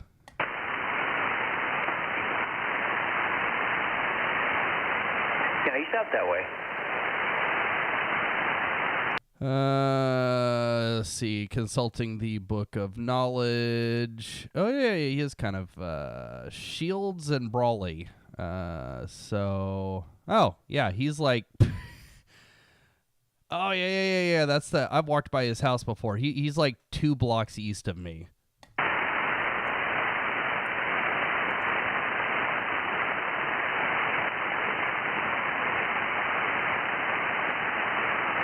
And I thought we were going to get a new one Wednesday night, but he said that it was just a fluke that he was out there, that he usually worked. So I looked him up, and he had 11-meter stuff in the background. I should have told him. It was earlier before the net started, and I remembered I should have told him then, but I didn't want to tell him too close to the net, you know. I don't want no haters out there hating on me. Yeah, man, radio's radio, but yeah. Well, what you should have just casually dropped. Well, if you're not available on Wednesday nights, are you available on Fridays? Yeah, but maybe there's some of those guys that I don't want on there to give me I don't know.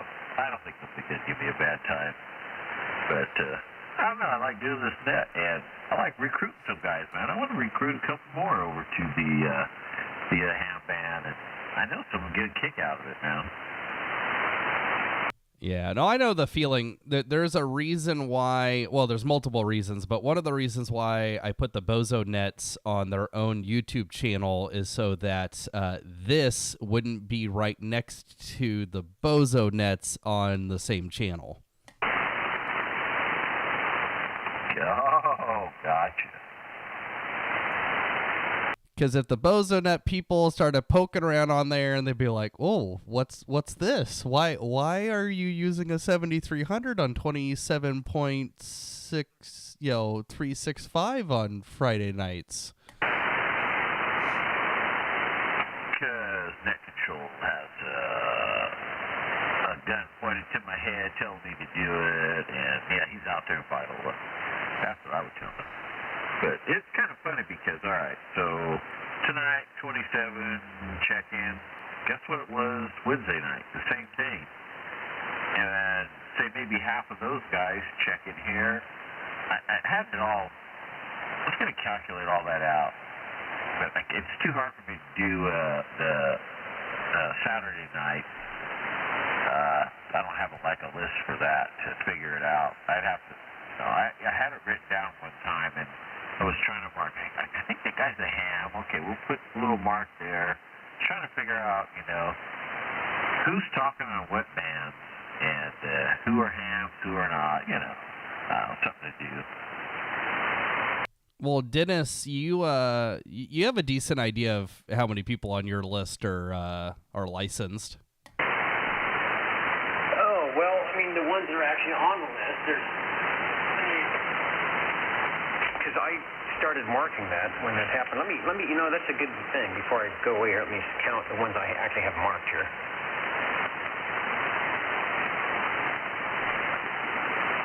Because there's some people that aren't in the area that I'm not sure if they are or not. But.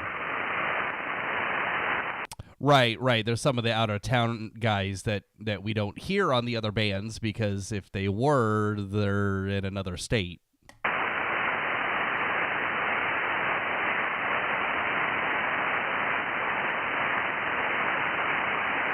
Believe it or not, there's on the first page, there's 18. Wow. And I think I'm on, what am I, bottom of page 2? Yeah, you're on page 2. Working on page 2 now. I would ask for an upgrade, but I don't want to have to remember a different number. So we're we're just gonna stay on 52.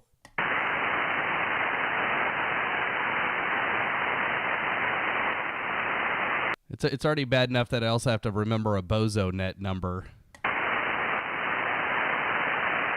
Don't forget your GMRS license number. WRVX201, and that's pretty good considering I haven't been on GMRS for like 3 months. 14 on page 2. 14 on page 2. I'm writing this down.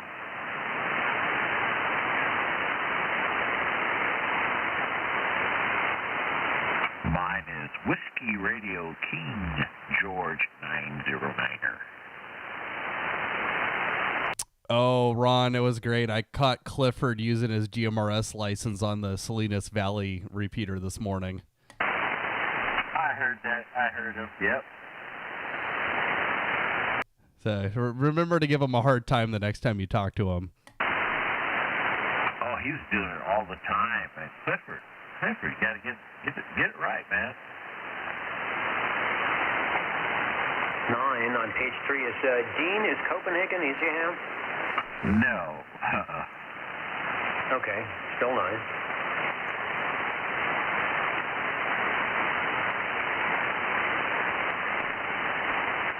Okay, so then what's the total out of how many SWL numbers you have?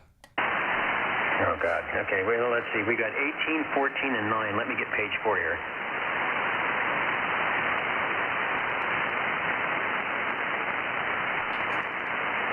I am opening an Excel spreadsheet.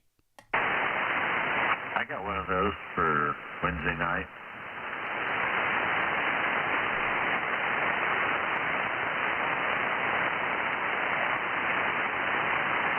I don't feel like doing this math in my head on a Friday night, after being on vacation all week and a long weekend. So once Dennis gives me page number 4, I'm gonna just type it into the square.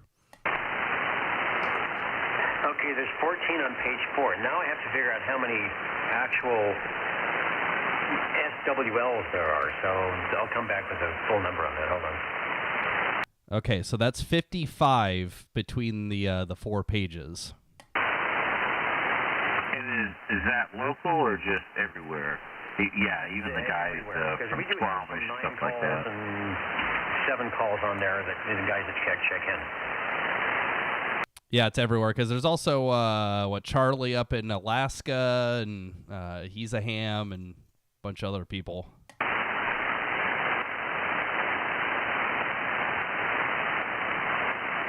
Well, see, Ron, when you run a net for like 30 years and half the people on your list move out of the state.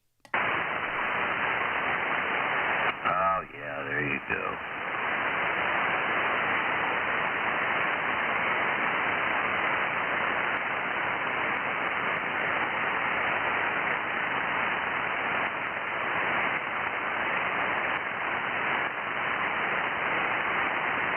Well, you hams have a great night. Very refreshing ham. Well, you can join the party too. Maybe someday. Maybe. All right, we'll catch you guys later, man. 73. All right, take care, James. He will. He's gonna find out. Oh, this is pretty cool. One of us. Saying goodbye. What was that, Dennis? I was just saying 72 plus 1. That's how you say goodbye on ham radio, I think. Oh, I thought that was how many people were on your list. 1 plus how many? 2? Or is it 72 plus? Oh, I think it comes out the same. Okay, out of, there's, let's see, 32, so 104.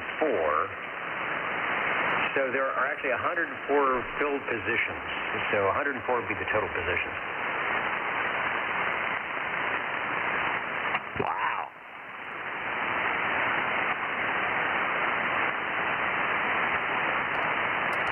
That's a rate of 52.8 hams.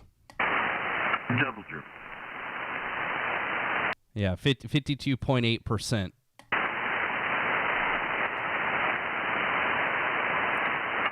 I got up to, we had 70 different check-ins before, from the last years. But, yeah, I got them narrowed down now. Well, my numbers aren't in order, but I think we're probably around the 40s or 50s. Yeah, and that's not too bad having a 50% rate between the two groups. And then, yeah, I bet what you find, Ron, is on Wednesday night, half of the guys that check in on Wednesday would never come down here. No, that's fine. I mean, some of them never seen the CB radio or touched one or talked on one or, even knows what it's about. That's fine. And, I mean, yeah, there's guys, well, they're old enough where CW was the start. Yeah, I think so. I started on 2 meters and 440, and then of course I found 146.55 simplex and got talking to Dennis, and then found out about the Saturday night thing, and then had somebody give me an Antron 99, and picked up an HF rig, and then I popped it so that. I legitimately unlocked that radio so that it could use 30 and 60, which were new bands that they added, and that radio would not transmit on. And then I just happened to also be able to get on to the Saturday night place to be. So yeah, I'm one of the people that went the other direction. See, I had the Yaesu for an AM transmitter, the 101. And had I figured out how to do the antenna where I could receive some of that, say on 40 and 80 and, all the other bands, I think that might have fit me then, and I probably would have tried like heck to do CW. Because I tried doing it one time. I tried doing that CW. Somebody gave me gave me the code, put it all out on paper, and told me how to do it, and practice on a little walkie-talkie, and I just never could get it to sink in. But yeah, I know when they went, didn't have to do the code. I forget what year that was, but soon after, there I was. Yeah, I can't remember when they converted all the technicians to a Tech Plus, because that was before I was licensed, but they completely dropped the code in December of 2006, and it went into effect in February of 2007, and the reason why I know that is because 2 weeks later, I upgraded to General.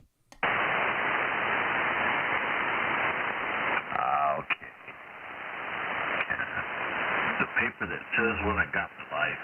Dang it. Oh, there's no need. I can just go to the federal government's website and look it up for you. There you go, Sam. 2012, because me, Sam, me and Sam, we were in the same deal tested. A few others that I can't remember. Yeah, February 8th, 2012.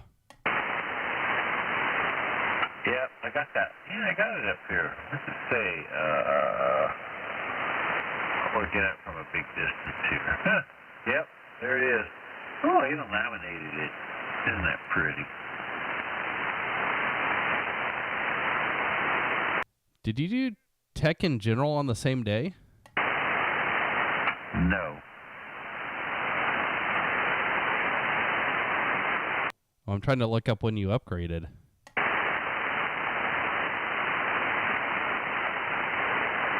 Wasn't too long after that.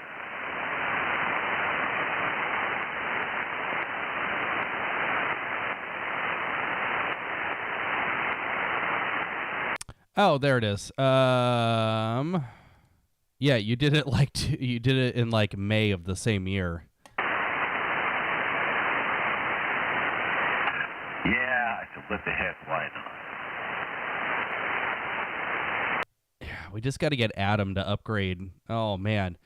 He was all talking about HF on the repeater today, and I had to hold back from dumping in there and be like, yeah, well, it'd be nice, Adam, if you could do something more than 10 meters. He's got the radios, towers, might even have some of the antennas, too. And he's got property. Yep. Oh, Sam, Sam, you work, you know how to work on your chainsaws, but if you need chainsaws to buy, Adam, KE6VON, he's over there, Madera Ranchos area. That guy's got more chainsaws than anybody that I know's got radios.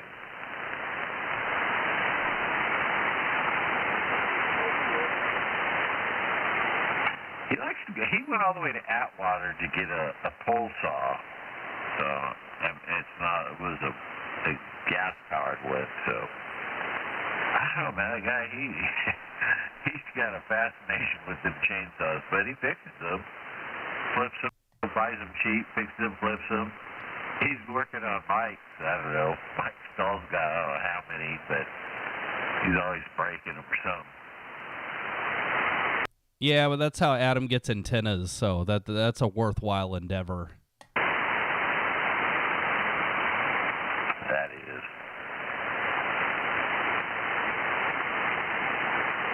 Man, I can hardly hear Sam on here. He is 99 Avenue 17, that area.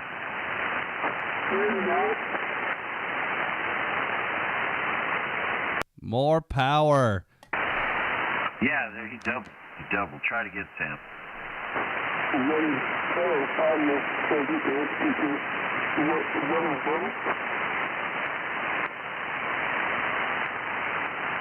It came up big time on my end. It looked a little bit, I don't know if it's muffled or off frequency a little bit.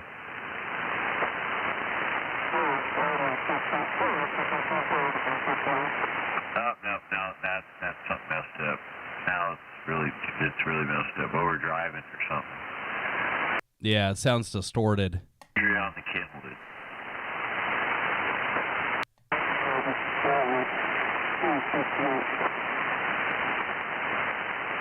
Yeah, it sounds distorted. I don't know if he's got, RF getting into his audio or something weird.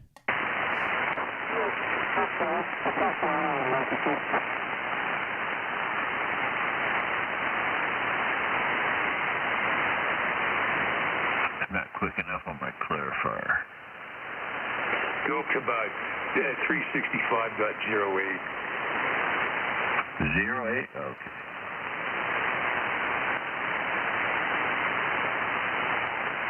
Who is that?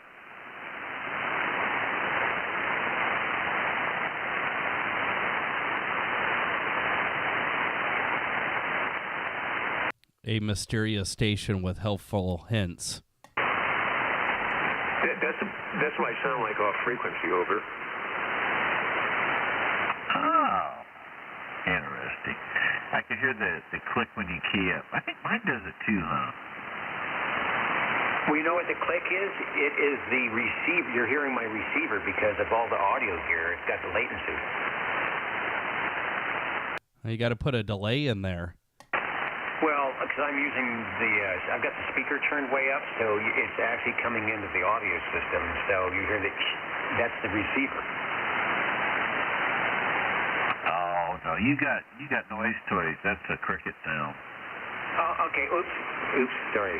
I'm going to turn down the receiver so you won't hear it next time. Oh, very good. 1, 2. 1, 2. Now I'm going to turn the receiver back up. 1, 2.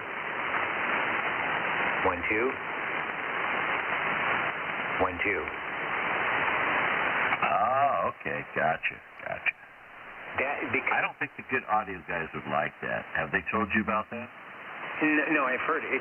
Well, normally I'll keep the receiver down. I won't have it up so high. It's breaking my noise gate. But because there's so much audio gear in line, there's a latency effect. So when I key up, it's still, the receiver noise is still in my audio chain. Huh. Hey, I heard the good audio guys on that. What is it, man? 60 meters. I followed them, and I actually talked to them on 60 meters, the channelized band. That was pretty interesting. CQ, this is Kilo Charlie 4, Tango Victor Zulu. Oh my God, Todd covered you up.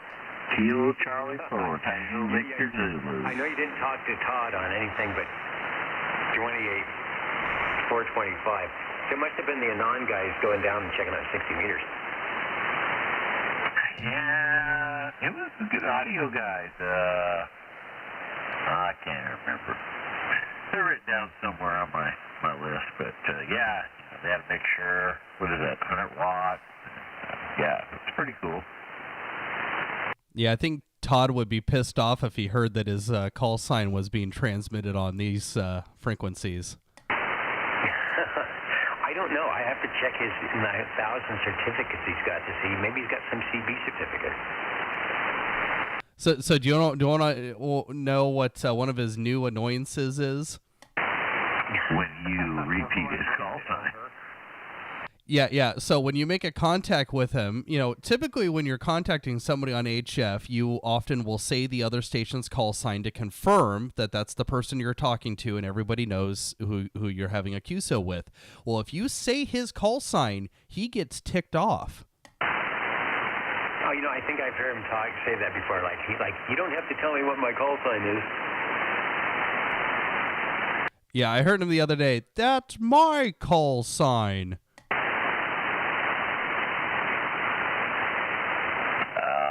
Man, God, I might have to talk to him tomorrow. That's just mean. I'm supposed to do that. That's why we have CB radio. Ron, if you do, please text me. I would love to live stream it. No, I'm not going to do it. I love doing that stuff. That's just bad. I can't be bad anymore. Yeah, next time I talk to him, I'm gonna record it. I suppose, being good armature radio operators that we are, we could get when the band is open, it's going to be open to everybody here in the Central Valley. We could get like 30 people we'll just call them one after the other one.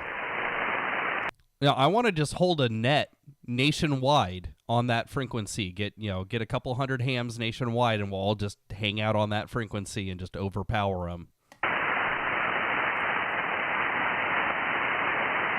That dude will stroke out, man.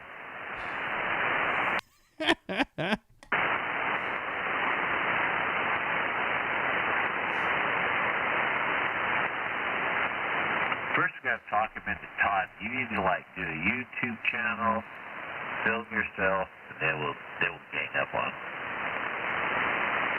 Yeah, I need to become more famous than that other USY YouTube channel. Dennis, have I told you about that?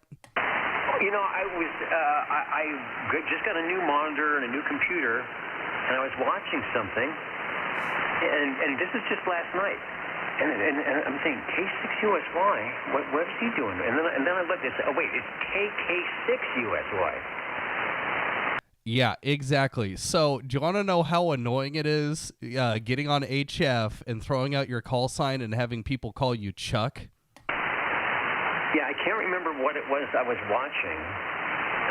But yeah, it was KK6USY. Yeah, so I've been licensed for longer than him, even though I'm younger. But he's more famous on YouTube. So obviously, I just need to become more famous on YouTube than him, and the problem will go away. Well, and it's like the musicians and guitar people, and might be Roger Smith, and there's two of them. So one of the guys has to put his middle initials in, like Roger K. Smith, and then you know who they are. So it's the same thing. You've got that extra little letter in there. So when you both get famous, then it will be you'll know, the KK6 or the K6, which one you're talking about. So KK6 US. So that's not even an advanced call, is it? No. Why did you get that call? It was systematically assigned.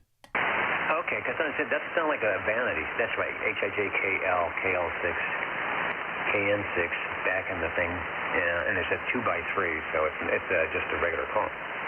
Yeah, and I was originally Kilo Golf 6 because I got my call sign a lot longer ago. I dropped him a comment on his channel once and was like, hey, just so you know, I'm younger than you and you're never getting this call. Over. Yeah, it's like, good luck getting a shorter call, buddy. Well, what he should do he'd have to be the right license class. Well, maybe don't man anymore, because KK6US would be an advanced call, which they don't have anymore. So I don't know if you have to be a general or you'd have to be an extra. It doesn't matter. I believe you have to be an extra. But I mean, KK6US wouldn't be a bad call. No, that would actually be pretty cool. But yeah, no, I was on 2040. Which band was on? No, I think I was on 40. I made a contact with this POTA station up in Canada, throw up my call sign, and the guy's like, Chuck, is that you? And of course, the funny thing is the guy was live streaming it on YouTube. So I actually have the QSO recorded from the other side. And I had to come back to the guy and go, no, 1 kilo. There you go. Well, maybe you'll have that thing like what happens occasionally on Saturday nights. Well, they will be live streaming, and you will be live streaming, and then you'll have the picture of the live stream on the live stream and start getting the feedback loop. Yeah, and that would be even better if we get our delays down to 4 seconds. Yeah, see, that's a bad thing when JT does his thing. He's got like a 25-second delay, and so I have to wait. Then he finally hears me, and then he doesn't hear me, and I have to wait 25 seconds. So I'm not sure if that's my problem or his problem or a combination of both. So maybe if I do that ultra-low latency, it won't be so bad.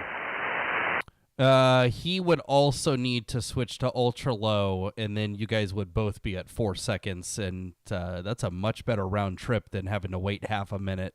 Yeah, that's for sure. All right, I have to jump out of the air chair and do a few things here. So if nothing breaks, I should be around tomorrow night. I think I'll be here too.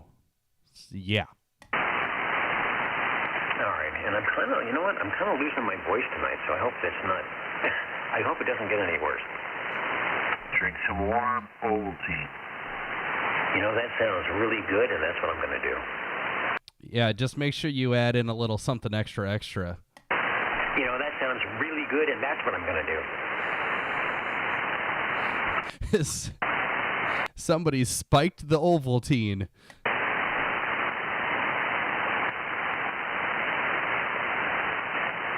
So if I have no voice and I'm sick tomorrow night, it's not my fault. Well, just tell them you're hungover.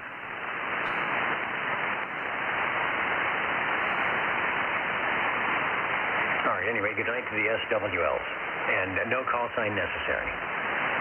Yeah, well, Dennis, if you're not around, we'll just do the Yule log stream, but instead of a fireplace, it will just be an amplifier on fire.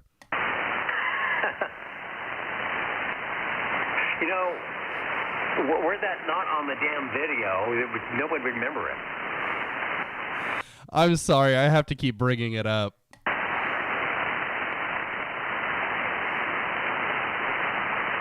We're all just glad that you're safe and that the house didn't burn down. Yeah, I just remind, note to self, don't leave paper towels underneath the amplifier for any reason. And then one of the ham guys that I talked to a lot, one of the audio guys, I guess was watching that night, and he's a safety guy. And the first thing he said, he said, you had a fire going on behind you, and you turned away. I said, well, I had to first, I had to get the camera back to something that wasn't a fire. Yeah, but then it wasn't documented. Well, that was the whole thing. That's the way I've been trained. You keep the show going no matter what. Yeah, no. When I saw you do that, I'm like, yep, that's a show business thing. The show must go on.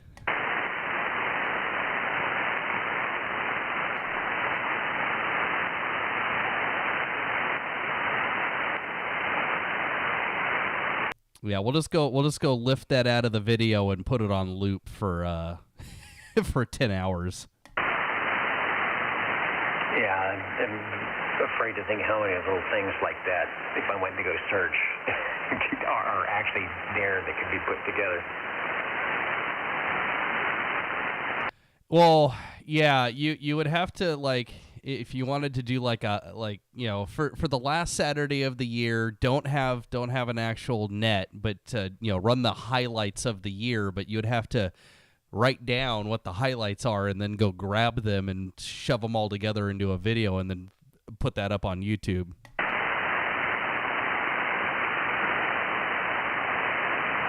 Oh, man, it's bad enough that it just happens every week. All right. I don't even think about that. I am going away.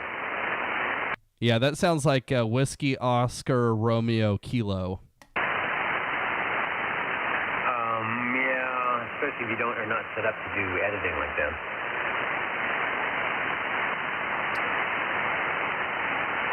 Alrighty, go get your stuff down. Well, it is after 10 o'clock. I probably should leave too at some point. Been streaming for almost 3 hours.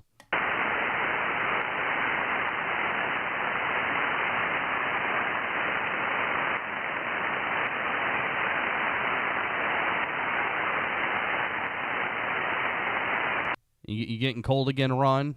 Did she open the door? She actually went around. She went out. I was being kind and considerate. Yeah, how about that? Hello, Mrs. Ron. Hello. Yep. Yeah, I heard you earlier talking about that's how I get him to do stuff. That's right. I open up the garage, get him all cold, and he'll get up and help me. There you go.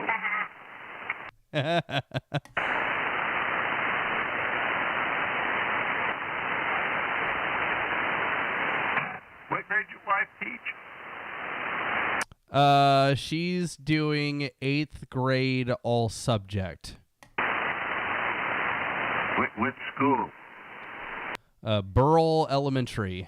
Oh my gosh, Burrell. Wow. I think my grandfather, I think they grew up out there back in before they had cars. Yeah, it's a bunch of dairy kids. Yeah, I know.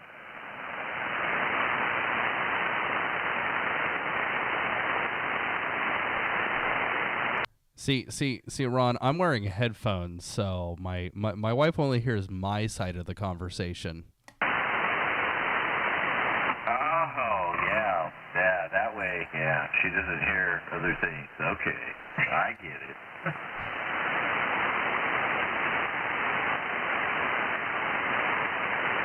it. That's okay. We're all being recorded and streamed on the internet. Oh, yeah, that's right. Oh man, okay. So because we're down here, I can talk about him. Oh man, Dave pissed me off the other night. Oh my word. Well, first of all, you know how he's been ragging on me streaming the Bozo Nets? He actually asked me for the link to the channel the other night. After he said it was dumb, stupid.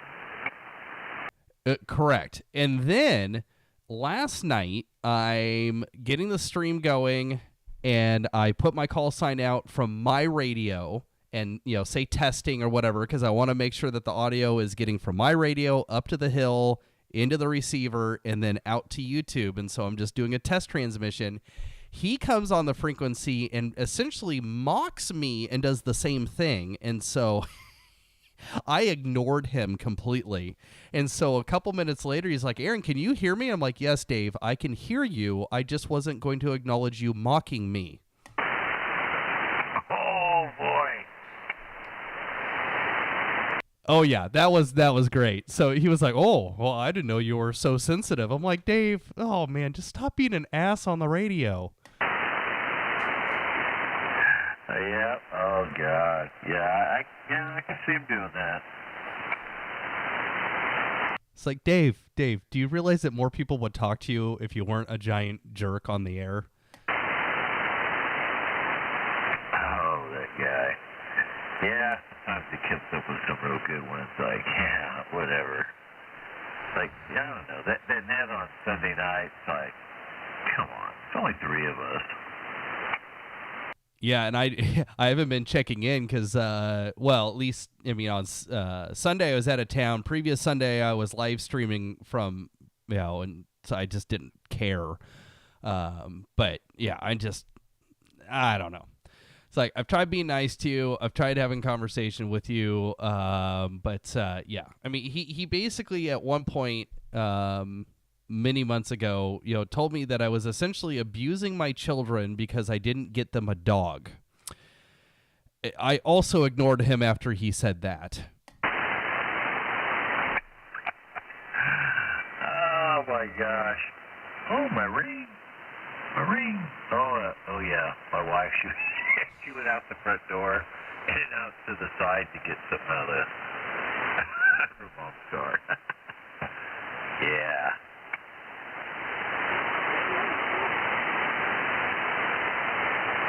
So yeah, I'm tired of Dave's crap, and anytime he gives it, I'm just gonna either ignore him or I'm gonna call him out for it. What'd you say, Sam?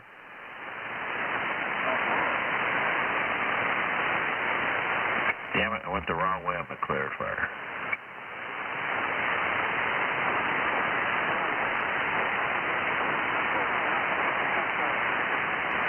Yeah, something messing up with that. The mic was all staticky, and I don't know. Just didn't sound like it was on sideband. Oh, I got my 147.5. You mean this one?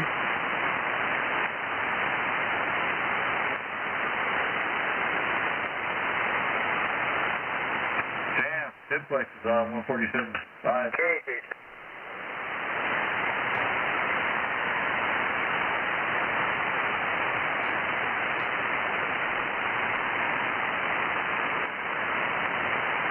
Okay, 52 leaving the airway forever and switching radios. All right.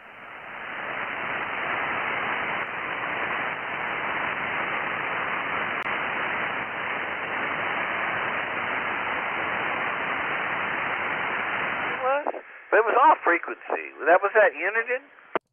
Yeah, it's not off frequency. The microphone's on jack to it. It's off frequency a little bit, but not that far. Let me switch mics and see what it does. All right. Okay. I gotta move my button over. K6USY. Oh, that one's up now. Sam's going to check out that other, switch a microphone on the other radio and see. Yeah, he wasn't very strong here on 2 meters either.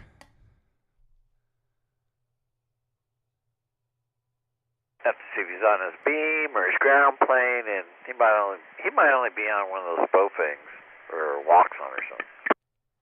Yeah, I could hear him, but he's like right at the squelch.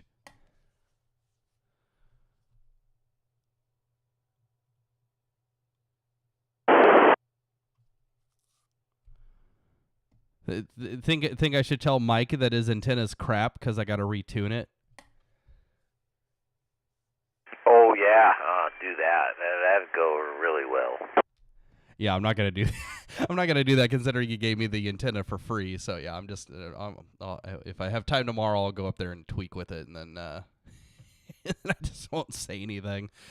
Oh man, I told Rob that I needed to tweak with it, and he was gonna call Mike, and I'm like, oh Rob, don't call Mike. It's fine. It's a Friday night. I'm not going up on the roof right now to dink with it anyways. So just chill.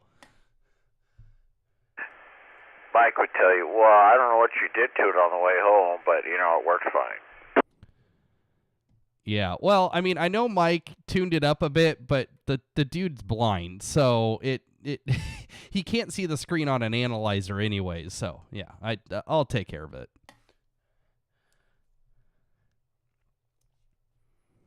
Yeah, that little picture you showed me of the SWR. It's like, oh yeah, if it was just to the right.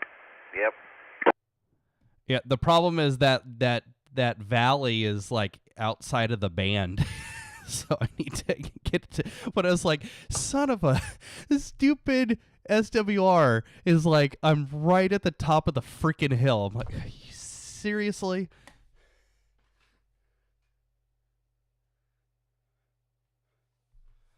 And that's the only frequency I need that antenna for. I'm never going to use that antenna on any other frequency.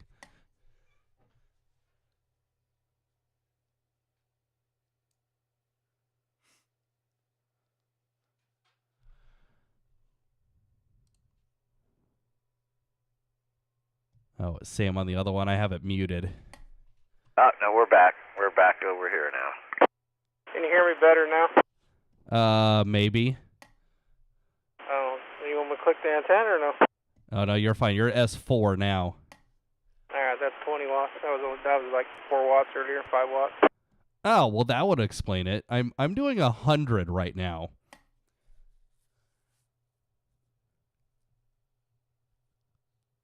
That 9700, so does that have a preamp on it, or the preamp has to be up on the pole by the antenna? What's the difference here?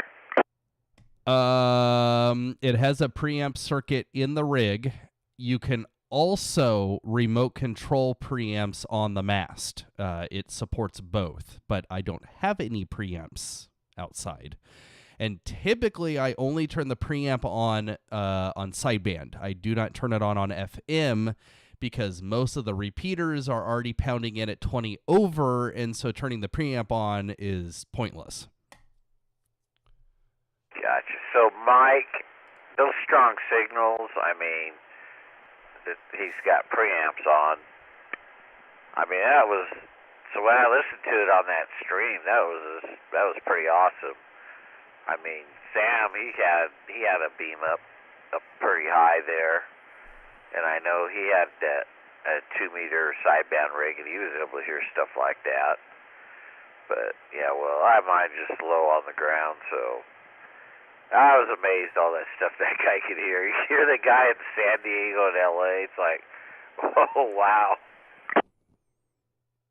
Yeah, the crazy one is Redding, but yeah, so Mike has really long coax runs out to his towers, and so you put the preamp, so signal comes into the antenna, and then you immediately put it into a preamp, either at the top of the mast or down at the bottom of the tower, and the preamp essentially takes everything that you received at the antenna and boosts it so you can shove it down the coax, and so that's how you compensate for having a long run of coax.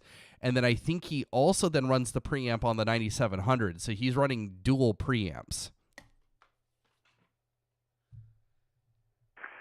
Wow. Dual preamps, jeez. So he's really sucking everybody in.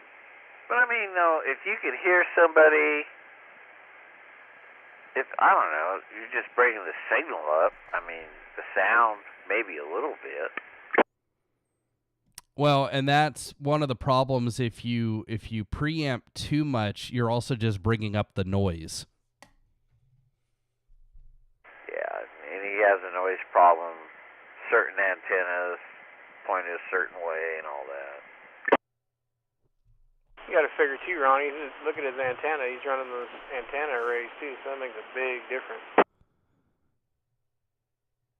Yep, and he designed all those antennas too. Yeah, I keep forgetting those arrays. Yeah.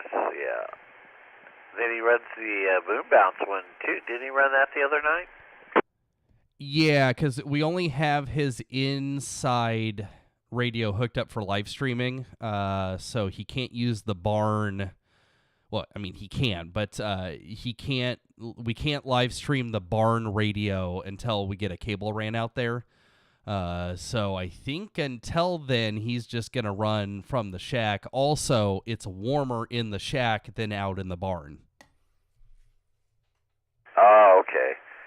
Yeah. Anyway, I thought it was that the video on his setup, his stations and all that, that was cool, and I like that live streaming there, just to see what else he's hearing out there, and it's like, okay, now maybe I want to put my antenna up higher.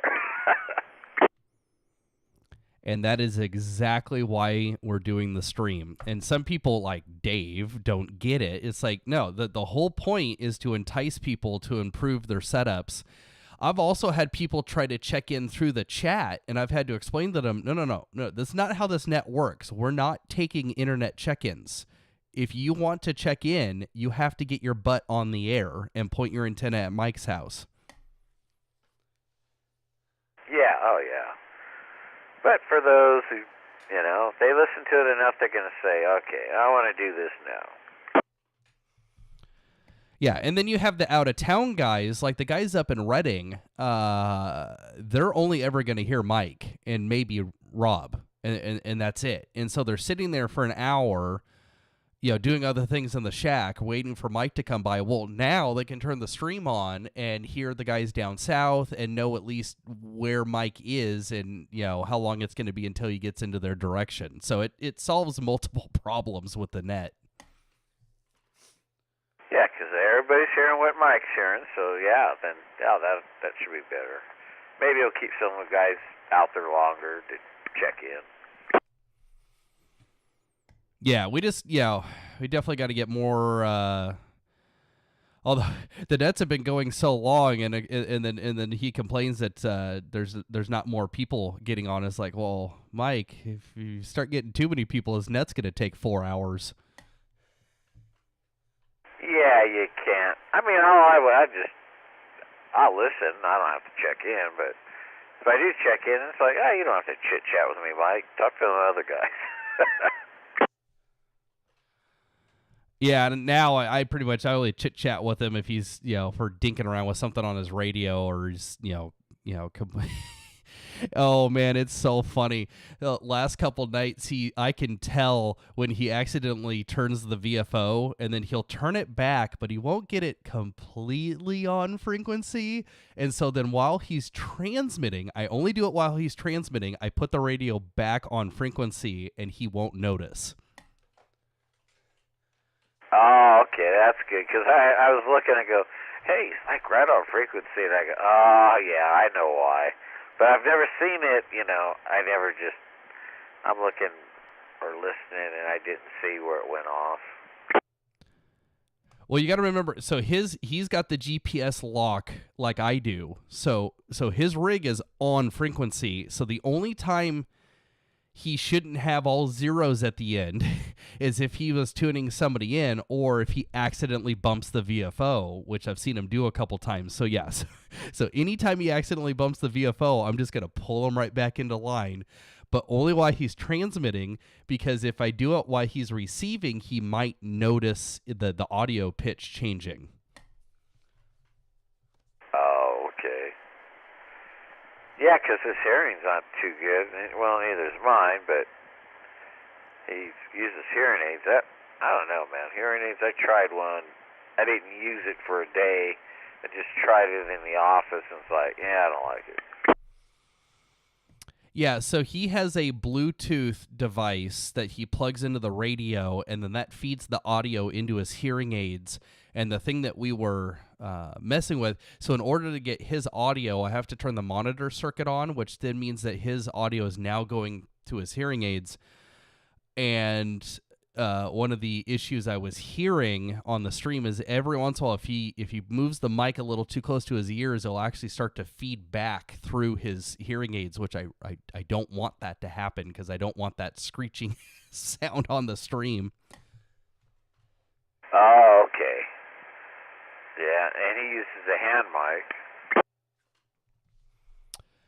mic. That is correct. I would prefer if he had a better microphone, but that's a whole other conversation, because I would prefer to not have to use the monitor circuit and pull the audio from his mic separately, but that complicates things, and then it also makes the barn setup more complicated. So right now, just pulling all the audio from the rig and him using the hand mics is actually simpler, and it works. We'll make it work, because I don't want to complicate things, and I don't want to be adding a bunch of stuff to his shack.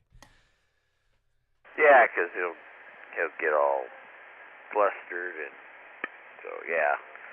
Well, it sounds like, I mean, they do mention, yeah, if we could just get the time to meet up, yeah, well, that ain't gonna happen. Oh yeah, I was like, I got it down to 4 seconds. That's good enough. K6USY. KJ6TYO. KJ6TYQ. But see, so the funny thing is, Ron, I'm actually glad that I didn't start with it at 4 seconds. I'm glad that I started that first week with it terrible, because then I was able to make an improvement. If it started at 4 seconds, I think they still would complain. So the fact that I did it at a 20 to 25 second delay for a week and then was able to make an improvement, now they're happy with the 4 seconds. See, so there's a little bit of psychology there. Yeah, you're right. You're definitely right there, because boy, they didn't sound so gung-ho about it in the beginning, but then after you got that the seconds down, then I think it made a difference.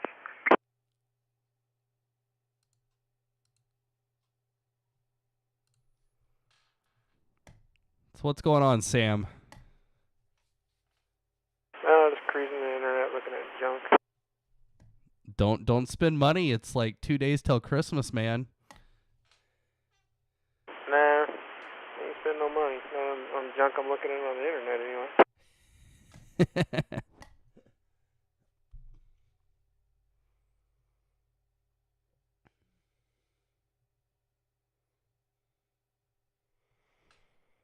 Man, there's still 4 people watching the stream.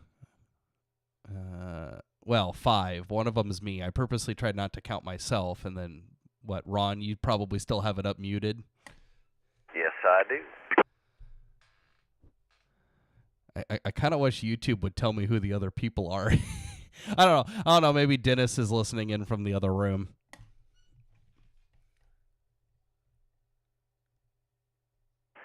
Probably just the guys on the top chat, which isn't me, so 1,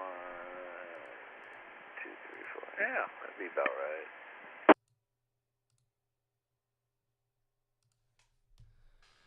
What the heck? I switched it, and then now all the other chats disappeared. Interesting.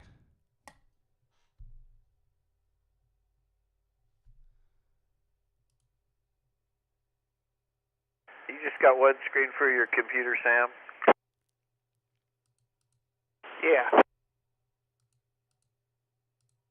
Yes, I put that stream up on my Vizio TV. It does not receive TV channel, so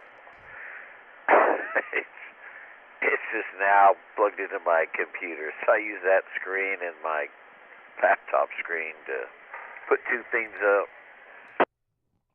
Yeah, my kid keeps wanting to switch the computer out here and put 2 screens in and put those 2, I don't know what you call them, round screens. He's all into that crap. I don't know nothing about it. I mean, I know a little bit about it. Yeah, but my shelf, you know how I have my shelf where my radios, all my radios are on top of? He wants to give me a bigger screen. I'm like, where are you going to put it? I'm not going to change the shelf just to put a screen in. Can you hang it from the wall? I thought about putting it up higher up, but still, I got radios there, so I don't know. He keeps telling me to put he wants to put a freaking 50-inch, freaking 54, 52-inch TV screen out here. It's like, yeah, it's not that big. I don't need nothing that big. Get a projector.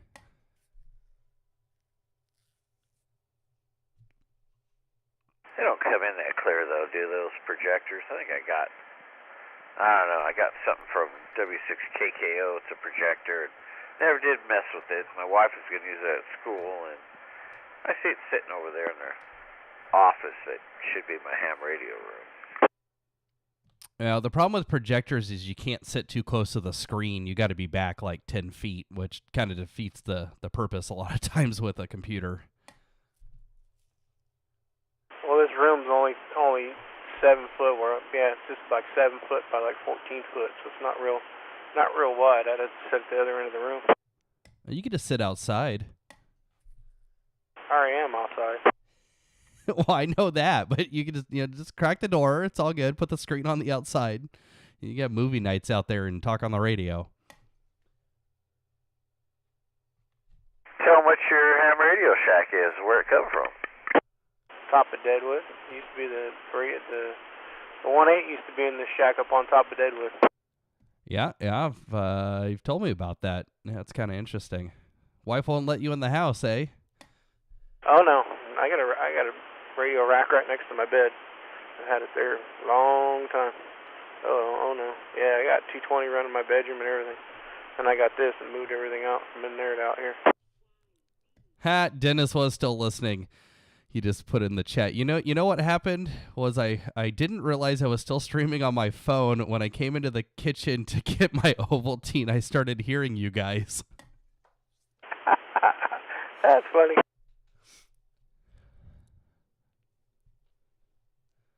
Now we got to get Dennis's antenna for 2 meter 440 and the 11 meter net. Yeah, we got to get him.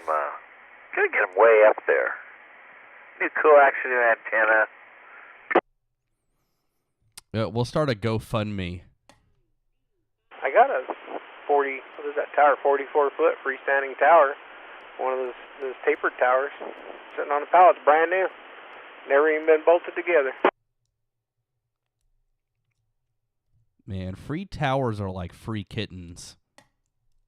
I know. I got some other ones too. I got 2 other crank ups. And I got 2 up in the air. Yeah, I got a bunch of them. Yeah, see, the problem is being in the city of Fresno, you gotta be careful, because you start putting stuff up, and if it's not permitted, and someone complains and reports you to code enforcement, then it all goes downhill. I'm glad I live in the county. Never had any trouble. My neighbors, they don't care. Yeah, exactly, and that's one of the reasons why I so far have just been bolting everything to the roof. Yeah, Roger. Yeah, I haven't had any trouble at all. I got a buddy of mine in Chowchilla had some trouble with a plane running into his, but he actually went and got the FAA involved in it, and that antenna was not in the flight path, and it was below what the city considered. It was under 60 foot, and they had to replace his antenna.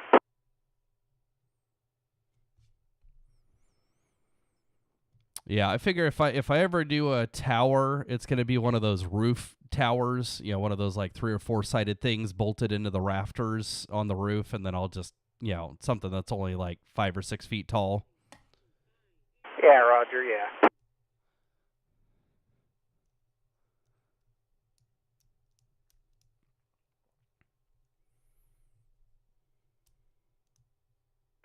Yeah, Sam. I know. I'm lazy. I know. They're laying there. I know.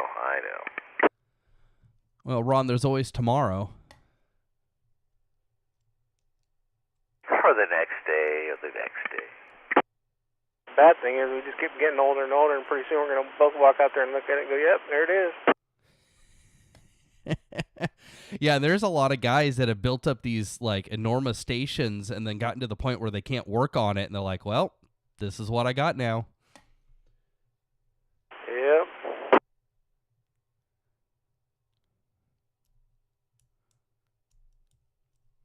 I don't know. Mike and Frank are still working on them. Maybe I'll just have them 2 guys come over and set mine up. There you go. Yeah, and the funny thing is, so Mike is going blind and Frank is falling apart, and between the 2 of them, you may have, most of a person to be able to work on stuff. Well, look at old Gene, old spark plug. Shit, he was working on them for shit until he damn near passed away. Yeah, and then their families have to figure out what the hell to do with all the equipment. And fortunately, we have a group of guys with the ham club that will come help, take care of stuff like that. But oh man, sometimes it's a lot of work. Yeah.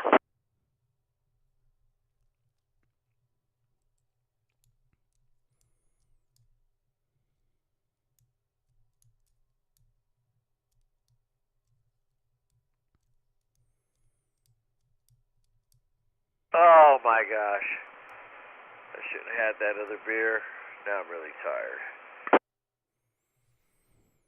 Man, I got one of those like sugar-free Mike's Hard Lemonades in the fridge. I might need to go venture over there and grab it.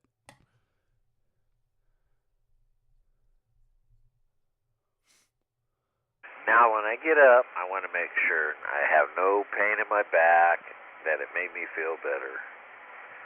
Then I'll have a reason tomorrow to have one. Gotta drink Crown and Coke, Ron. Crown and Dr. Pepper. You know what? Something about that Crown, it burns my throat, man. I get acid reflux really bad. So I just, like Fireball, I could sip on that, but not, I could take a shot, but I'd rather just sip on it. But Crown, Crown and tequila just burns my throat really bad. That just means it's working. No, me and Dennis have been drinking. We've been drinking that freaking. He likes the Modelo, and I stopped and got some of the Modelo with the Kamado in it, or tomato juice in it. It's got a little bit of chili in it. Man, that stuff's good. K6USY. KJ6TYO. Yeah, I like those. One of them is good. I can't drink a bunch. But yeah, one of them is good. I'm drinking your beer, Sam. It's got your name on it. It's the High Life, because it's a champagne of beer. Oh yeah, that's good beer. KJ62IQ. Yeah, no, me and Dennis, every time we go to watch the races over there at his house, kicking it in the garage. Oh, by the way, he's going to have another Chili Bowl party, so he ain't got nowhere to go to watch Chili Bowl. Come over, we're going to do some tri-tips and watch the Chili Bowl over there. But yeah, we started out, we were drinking just a 12-pack between me and him. We drink, 12-pack and a couple other Modelos. And now every time I go, I just get 2 freaking 12-packs. Yeah, I'm not going to drink no more 12-packs. I can't. I'm way past that. I can't do that. Yeah, I go out. If we go somewhere, I'll just take like 4 or 6, and that's it. But, it's got to be for a long day, evening till night party. Then I got to have my water for the ride home. Roger.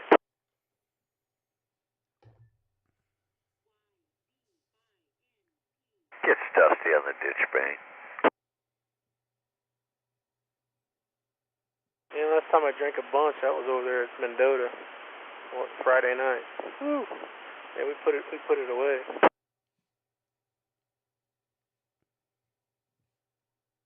But they were drinking that. All those guys like that Michelob Ultra, those little skinny can things. Shoot, I could drink those like they're water. Yeah, I got some of those too. And the wife likes Blue Moon. I kind of got to get desperate to drink that. So yeah, I don't know. It used to be okay, but I don't know. Now I just don't like it. Yeah, I'm not a big fan of that. Like I said, I tell you what I had here a while back. We went to the truck pulls over there at the Speedway here when they had the truck pulls, and they had Pabst Blue Ribbon. I hadn't even drank a Pabst Blue Ribbon for years, probably since I was in freaking high school or something. I probably had one since then, but anyway, that's what they had over there, and it wasn't actually too bad. I was surprised. Madera Speedway, Pabst Blue Ribbon. Yeah, last time I went there, I think I took Dustin, or they took me, or he drove me home. I think I had 3 of those. They were the big ones, and oh my God. Felt a little tipsy, but man, my head was pounding after those. I go, oh, these things suck. I've never had them since. Yeah, Roger.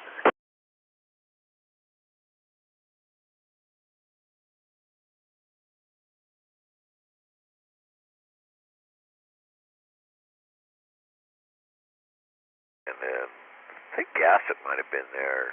Somebody else that I knew. And oh gosh, yeah. Finally got the hell out. I go, okay, take me home. You got to drive. That beer is Yes.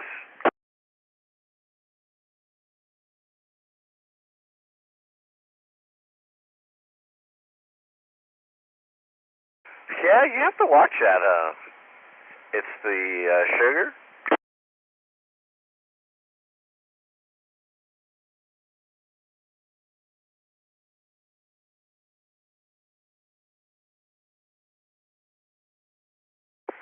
That, yeah, the Mike's Hard Lemonade's pretty good stuff. They got all kinds of different flavors and stuff.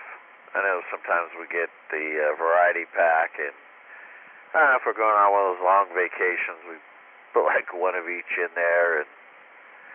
But some of them are kind of too sweet, so that zero sugar might actually make them really good.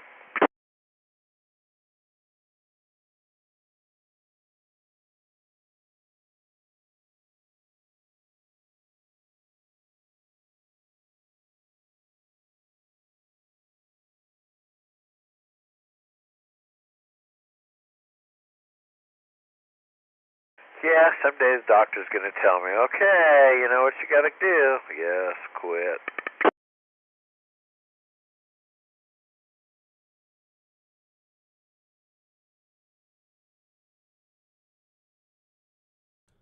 Yeah, I just did all my blood work and all that. Sorry, Went my to the mic was doctor. muted. Okay, liver's fine. I go, oh, really? Wow, that's awesome. Okay, we're done. Oh, no, this cholesterol's okay. Oh, yeah, great. Sorry to the YouTube people, my mic was muted.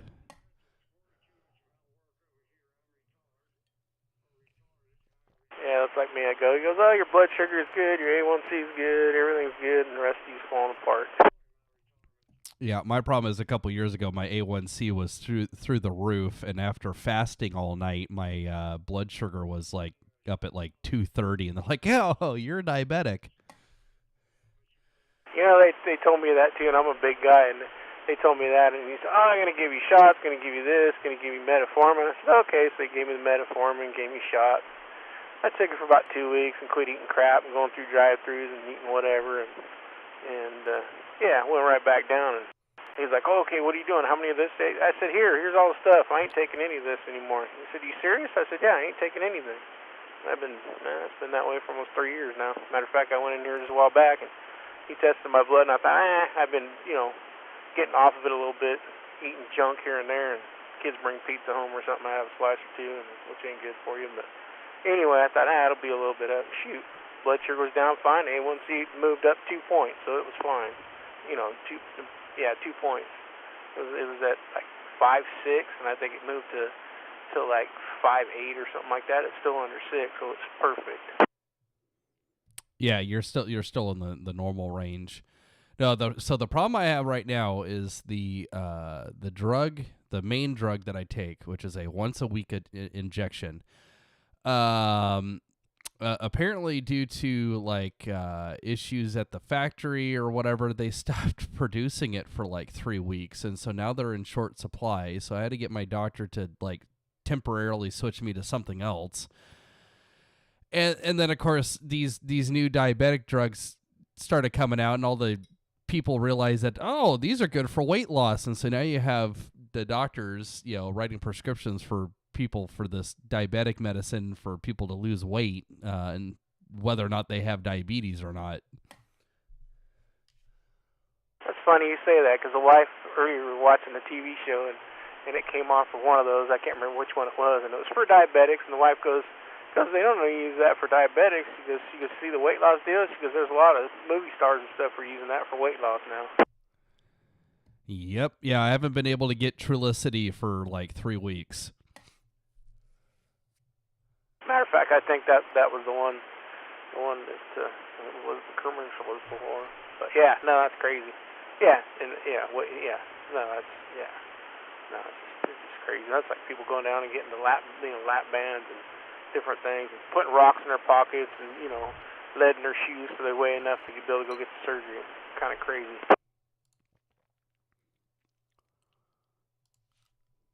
Yeah, just go down to Mexico. They'll set you up right for $100. Yep. Oh boy. People do it. K6USY. Yep, all the time.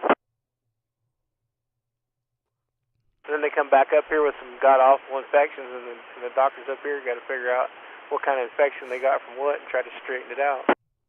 Yeah, but then that you can put on your insurance, but that elective surgery, you had to do it in Mexico. Yeah, that's exactly what I was talking about. We had a couple bus drivers do that. Yep. It went down to Mexico and had augmentation and other, what do you call that? Liposuction and that kind of crap. Yeah, they had that. One of them got really sick, almost died. Yeah, I've also heard of people going down there for LASIK and eye stuff. No thanks. No thank you. Yeah, I've only been to Mexico a couple times, and it's always been to the touristy spots, and I'm like, yeah, okay, I'm good. I'm done. I can go home now. I've been in Mexico one time, and it was when I was, what the heck was I, 19, 20, something like that.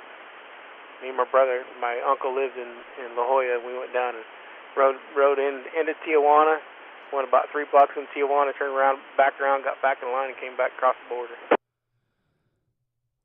Yeah, apparently I've been to Tijuana a long time ago when I was really little, and then my wife and I, on our honeymoon, did the Carnival cruise that goes out to the to Avalon, and then it goes down to one city down in Baja, Mexico, and then it loops back to Long Beach. And so we had an afternoon wandering around this beach town in Mexico, and of course we didn't venture off the main road, which means it had a Starbucks and a McDonald's and, just looked like a crappier version of America. Yeah, Roger. No, you don't have to go to Mexico. You just go to Carmen or Fresno or Huron. Madera, drive through the downtown Madera. Man, I wouldn't walk down through the downtown of Madera even during the middle of the day hardly anymore. Yeah, the only thing in downtown Madera that I go to is the library. Yep, I know where that's at. My wife, she worked over there for a while, and I've been going in there for years. I run the network in that building. Oh, Roger, okay. Yeah, I run the network for all the public libraries from Merced County down to Kern County. That sounds like a headache. Yeah, it's 106 locations. Like I say, that sounds like a headache. Yeah, but two of my locations are in Yosemite National Park. So yeah, I get paid to drive up there occasionally. That's not bad. Yeah, that makes up for having to go to Huron. Yeah. Which I think we're on.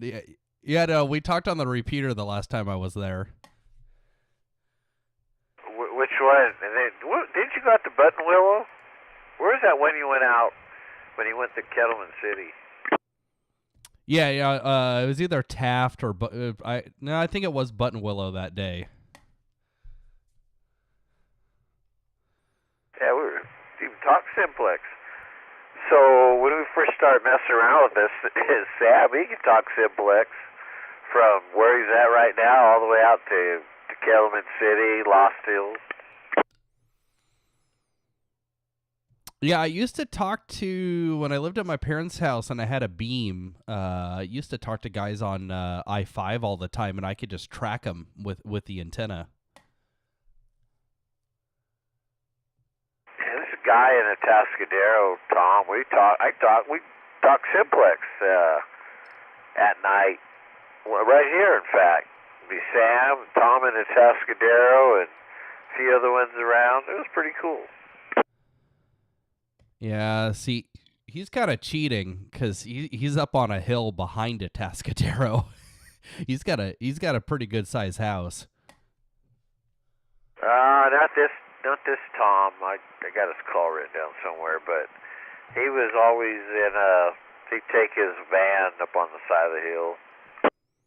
Oh, I'm thinking of Ron over there.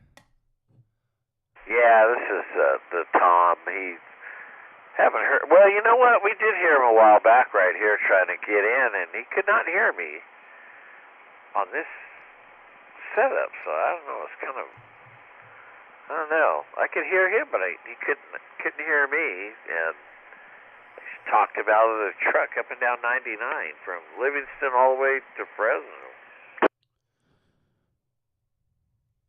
Yeah, you just need more power. Speaking of that, I turned my power down. I was like, I probably didn't need to be up at 100 watts.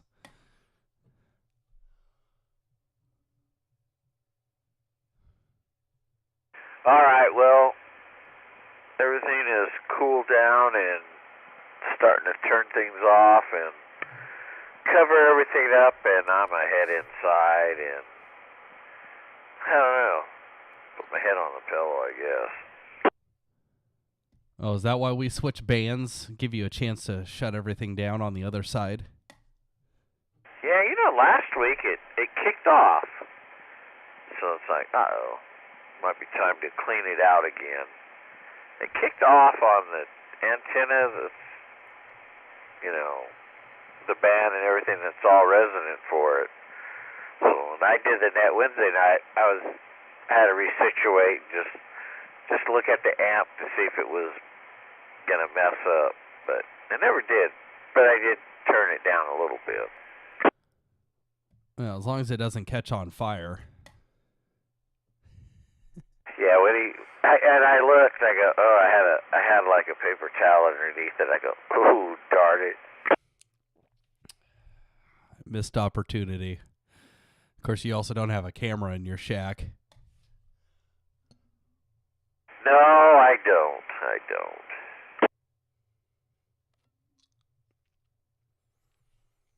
Yeah, we'll increase the production quality of the stream on Friday nights.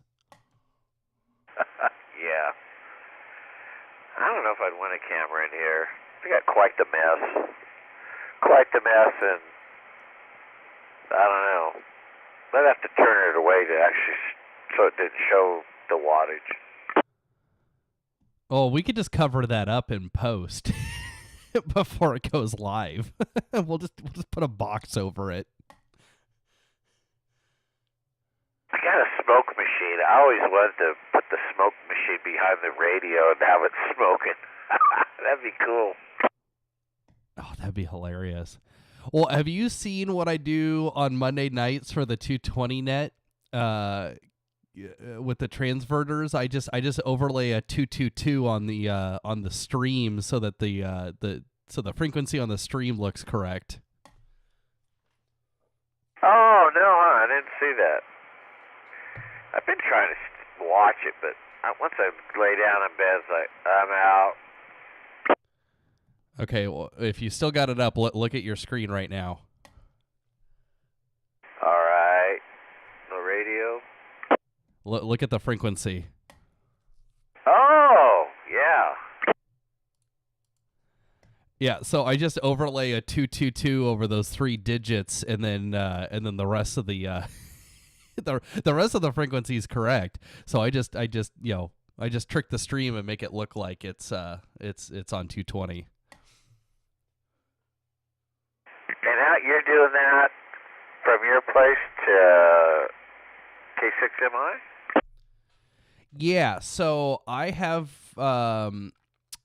John's 9700 is available on the internet, and I have the password because I helped him set it up, and he doesn't, and I tell him I'm going to do it. So I can tap into John's rig, and he's got his 2-meter side hooked up to a 220 transverter and then a 220 amplifier. And so that's how I was tapping into that. But now that we have the computer up at Mike's house, Mike does the same thing. He uses his 9700 on 2 meters to do 220. And so on Monday, I can stream the 220 net. Of course, this Monday is Christmas, so I don't know if we're going to do it. But we'll stream. We can do 220 from his place already. Oh, okay, man. That's pretty cool. I just couldn't do it. I'd screw something up. Yeah, running transverters and yeah. So it's really John feeds. I believe it's 144.1, and then that comes out of the transverter at 222.1, and so the ending part of the frequency is relative. So if he tunes up to 105, he's now on 222 105, and so it's not too complicated. You just have to remember, oh yeah, I'm not on 2 meters.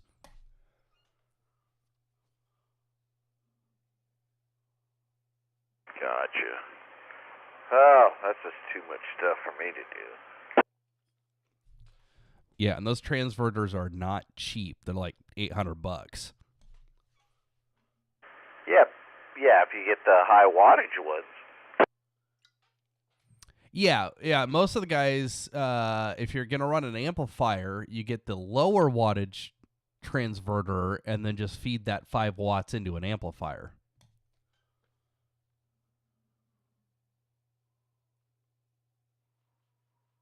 Them guys got a lot of money. Yeah, I don't care enough about 220, and I have no freaking clue where I'd put the antenna. Yeah, I mean, even the boson nets, all those, it's, if you're going to talk on it a lot, but I don't know. I guess if you're retired and have nothing else to do, I guess it's okay. But I can't see, unless I get a good deal on a 9700, that'd be the only way. Because I thought, well, I got a decent deal on the 991.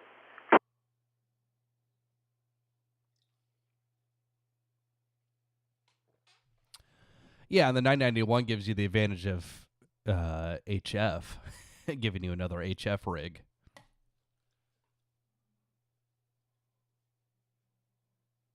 I haven't tried, if I tried it out. Oh, yeah, I did. Yeah, 10-meter digital fusion. I tried it on 10-meter. That was it. None of the other bands. And it is, they got Mars modded here a while back. Right, don't use the 991 for 6 meters? Oh, yeah, and 6-meter, yeah, because I got it hooked up to the 6-meter beam, but I don't have it going through an amplifier for that because, I don't know, the guy who made the antenna said, maybe 500 watts, that's it. Very good. K6USY. Well, what you doing, Sam? And then we should probably let Ron go. Oh, getting ready to shut this stuff off. I got to run across town and pick a kid up. At this time of night? Yeah, she closes over there at Dollar General. She's the manager. Oh, so she's got all the keys and the responsibility. Yep. Man, those freaking places have popped up everywhere. You drive around this valley and you turn around and boom, there's a Dollar General. Oh yeah, no, they're everywhere. They're all over the place. I know I was down in the desert here a while back, going through the desert, and I'm all, what the hell is that? And I'm looking at some lights out in the distance, thinking, what the hell is that? Sure enough, it was a gas station, and there was a Dollar General right next door. Yeah, they do their research. I watched a video on this. They purposely put themselves where there's no competition, or in places where they can easily push out the competition, they do not go into higher class parts of town. I think I got one a couple miles away from me, but you will never find one on the north end of Fresno. Yeah, no, you're exactly right. You're exactly right. Well, it's like out here where I live. There's one out here, and then there's one in the middle of town next to the railroad tracks there on Gateway by the kind of by the old courthouse. And then there's the one that she works out off of 145, like going towards the bowling alley, going towards Ronnie's place. But yeah, they won't put them in like up next to a big grocery store or something. Nah, they don't. This one out here by my house is always busy, always, because you don't have to run all the way to town. You just run there and back to the house. Well, and don't they, in their other shtick is that they basically only ever have like 2 or 3 people on shift at a time, maybe? Yep, exactly. That's like her at night most of the time. Like tonight, what's weird is their holiday hours, they open up longer. They stay open up longer. Normally she gets out about, they close the store at 10, she gets out about 10:30, but now their holiday hours from, what was it, yesterday, day before yesterday, it was 11 o'clock now they're closing. But yeah, it's just crazy. But yeah, there's 3 of them until like 10 o'clock, and there's 2 of them the last hour. Wow. Well, you know, when you're partying hard and you forgot something. Oh yeah, yep, exactly. Exactly. Now there's been a few times too where people have called in and the manager doesn't get anybody else come in, and it's like, no, you're not staying out there by yourself. I don't think so. Yeah, I wouldn't want to work one of those stores by myself. Nah, I made her close it one time. I just told her, nope, just call the manager up, tell her you're closing, we'll come pick you up. We're not playing. We're not going to play that game. You're not going to be in that store by yourself. Oh, the regional manager. Yeah. She called the regional manager up and goes, hey, look, I don't have anybody with me, and I'm not. It's when they used to stay at their summer hours. They stay open till 11. It was during the week, and they don't get that much. I mean, maybe 1 or 2 people after, say 10 o'clock or something like that. But yeah, she called her up and said, nope, I'm closing the stores. Just went ahead and let her close the store. I don't think I've ever walked into one of those. Got a lot of stuff in there. I mean, there's it's like hers. They took it from a regular Dollar General to a DG Dollar General Market, which has produce and meats and different things in it. They got. I mean, it's a little bit more.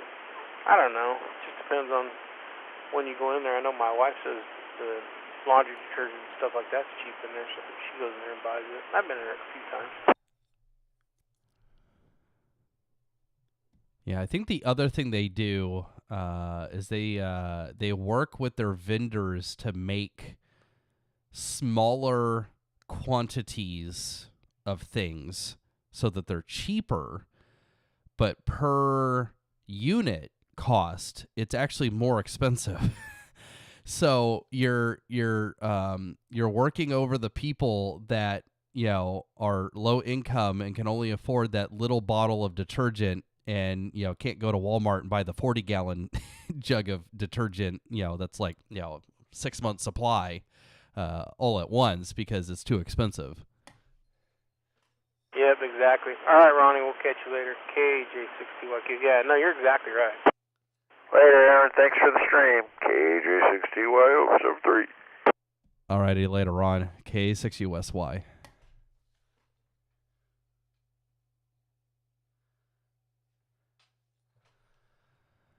But yeah, no, they have a very interesting business model. I don't know. One of these days, I'll walk into one of them. Yeah, like I said, they got a lot of stuff crammed in, especially the one out here by my house. They got a lot of stuff crammed in it, and it's a brand new store, so you figure out they'd make it big enough for now. It's cram packed all the time.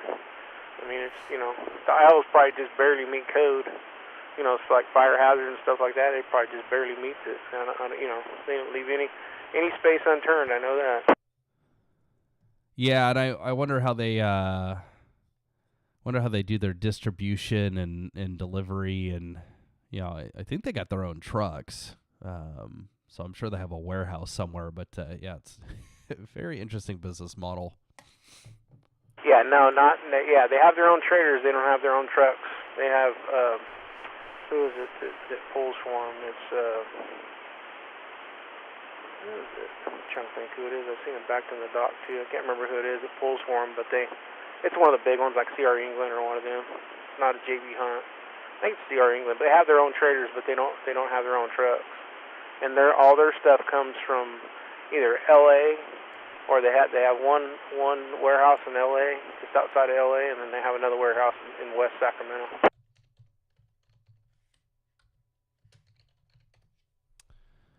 Yeah, I was gonna look up how many stores they have, because yeah, they have just exploded.